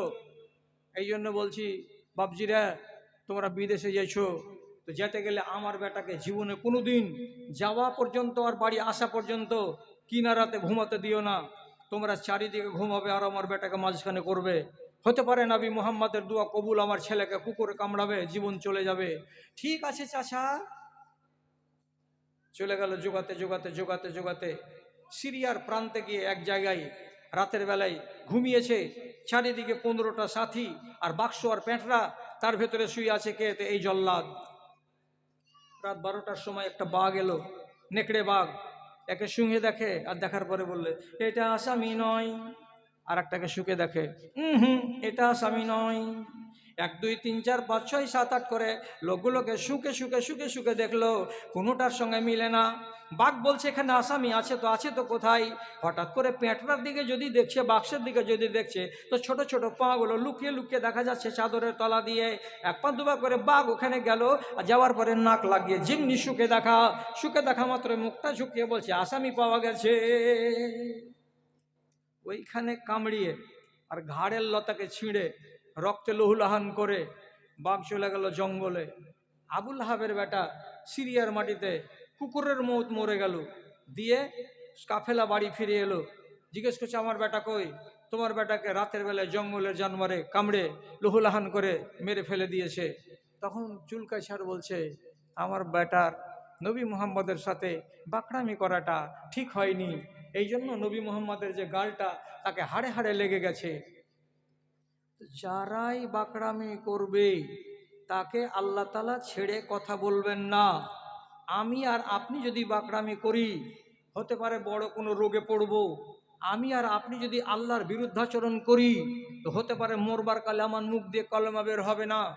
আমি আর আপনি যদি আল্লাহ রাব্বুল আলামিনকে ওপেন চ্যালেঞ্জ করি তাহলে মরবার কালে আমার কষ্ট বেশি হতে পারে, তাড়াতাড়ি জান যাবে না।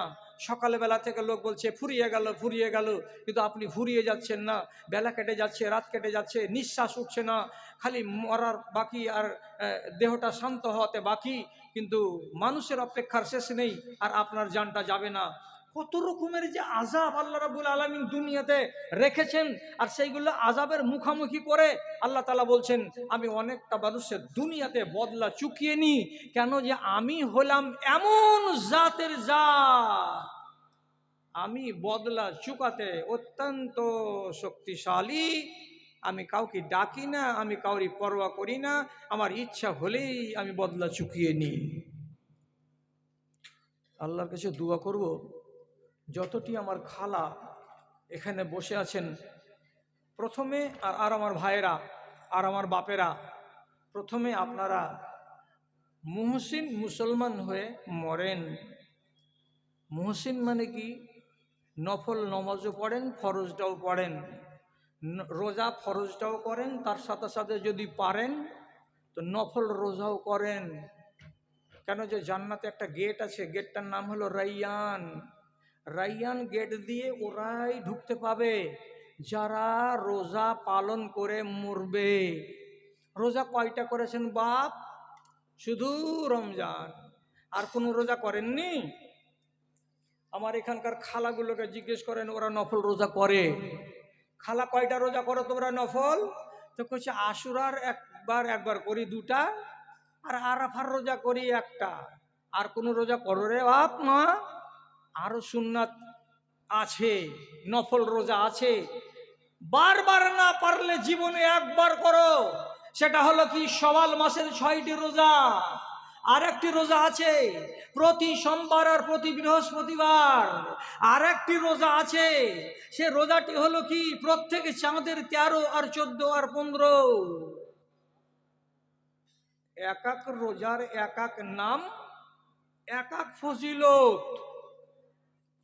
আর মারাকে বলছি, বাপেরাকে বলছি, যাদের আপনাদের বয়স হয়ে গেছে, বিগত দিনের খেসারত যদি দেওয়ার মন থাকে তো কমসে কম 2 কিংবা 4 কিংবা 6 কিংবা 8 রাকাত নমাজ, আর তার সাথে 3 রাকাত বেতর ফজরের আজান হওয়ার আগে পড়তে অভ্যাস করেন।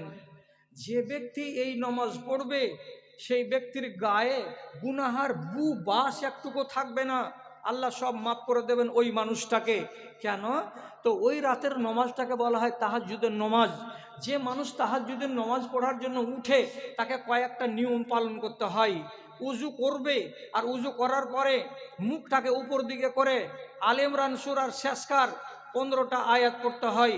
আর তার সাথে সাথে সুবহানাল্লাহ 10 বার, আলহামদুলিল্লাহ 10 বার, লা ইলাহা ইল্লাল্লাহ 10 বার, আস্তাগফিরুল্লাহ 10 বার, আল্লাহুম্মা ইন্নী আউযু বিকা মিন যিকিদ দুনিয়া ওয়া যিকি ইয়াউমাল কিয়ামা 10 বার বলার পরে নমাজে দাঁড়াতে হয়। তো যে মানুষটা রাত্রি 4:30টার সময় সারা দুনিয়ার মানুষ ঘুমিয়ে আছে আর এমন টাইমে উঠে যদি দাঁড়িয়ে দাঁড়িয়ে আল্লাহ তাআলাকে 10 বার বলে আস্তাগফিরুল্লাহ আস্তাগফিরুল্লাহ আস্তাগফিরুল্লাহ, আল্লাহ তুমি আমাকে মাফ দাও, আল্লাহ তুমি আমাকে মাফ দাও, তো আল্লাহ রাব্বুল আলামিন বলেন, ওরে বান্দা, দিনের বেলায় বলতে আসিসনি, রাতের বেলায় বলতে এসেছিস কেন? এই জন্য যে সারা দুনিয়া ঘুমিয়ে আছে আর আমার অফিস আদালত জেগে আছে, আর তুই এই টাইমে সুযোগ নিতে এসেছিস। যা, তুই যখন আমার কাছে মাপ চাইছিস তখন তোর গা আর হাতকে ধুয়ে মুছে আমি পরিষ্কার করে দেব। চেষ্টা করুন রাতের বেলায় ছোট করে ধরতে গেলেও নমাজ পড়তে। আর বলছি, মুসলমান হয়ে মরিয়েন না, মুমিন হয়ে মরেন। মুমিন মানে কি? 5 ওয়াক্তের নমাজ পড়েন, সুন্নাত নমাজটি পড়েন। জাকাত দেওয়ার তো আপনার আওকত নেই, জাকাত আপনাকে লাগবে না। গরিব মানুষ, আপনার উপরে হজ ফরজ নেই, হজ আপনাকে করতে হবে না। কিন্তু জীবনে চুরিতে যাবেন না, ডাকাতি যাবেন না, কাউকে মারতে যাবেন না, পড়োশিকে কষ্ট দেবেন না, পরনারীর সঙ্গে ছিনতাই রাহাজারি করতে যাবেন না। এইগুলো থেকে নিজেকে বাঁচিয়ে রেখে যদি আপনি জিন্দেগি গত করে মরেন, আর আপনার যদি পুঁজি কম নিয়েও মরেন, আপনি মুমিন হয়ে মরলেন। আপনাদের জন্য দোয়া করছি, পারেন তো নাম্বার 1 ক্যাটাগরির মুহসিন হয়ে মরেন, যদি না সম্ভব হয় তো মুমিন হয়ে মরেন। আল্লাহ যেন আপনাদেরকে মুসলমান করে মরণ না দেয়। আজকের মতো আপনাদের সামনে এই কথাটি ছিল শেষ কথা।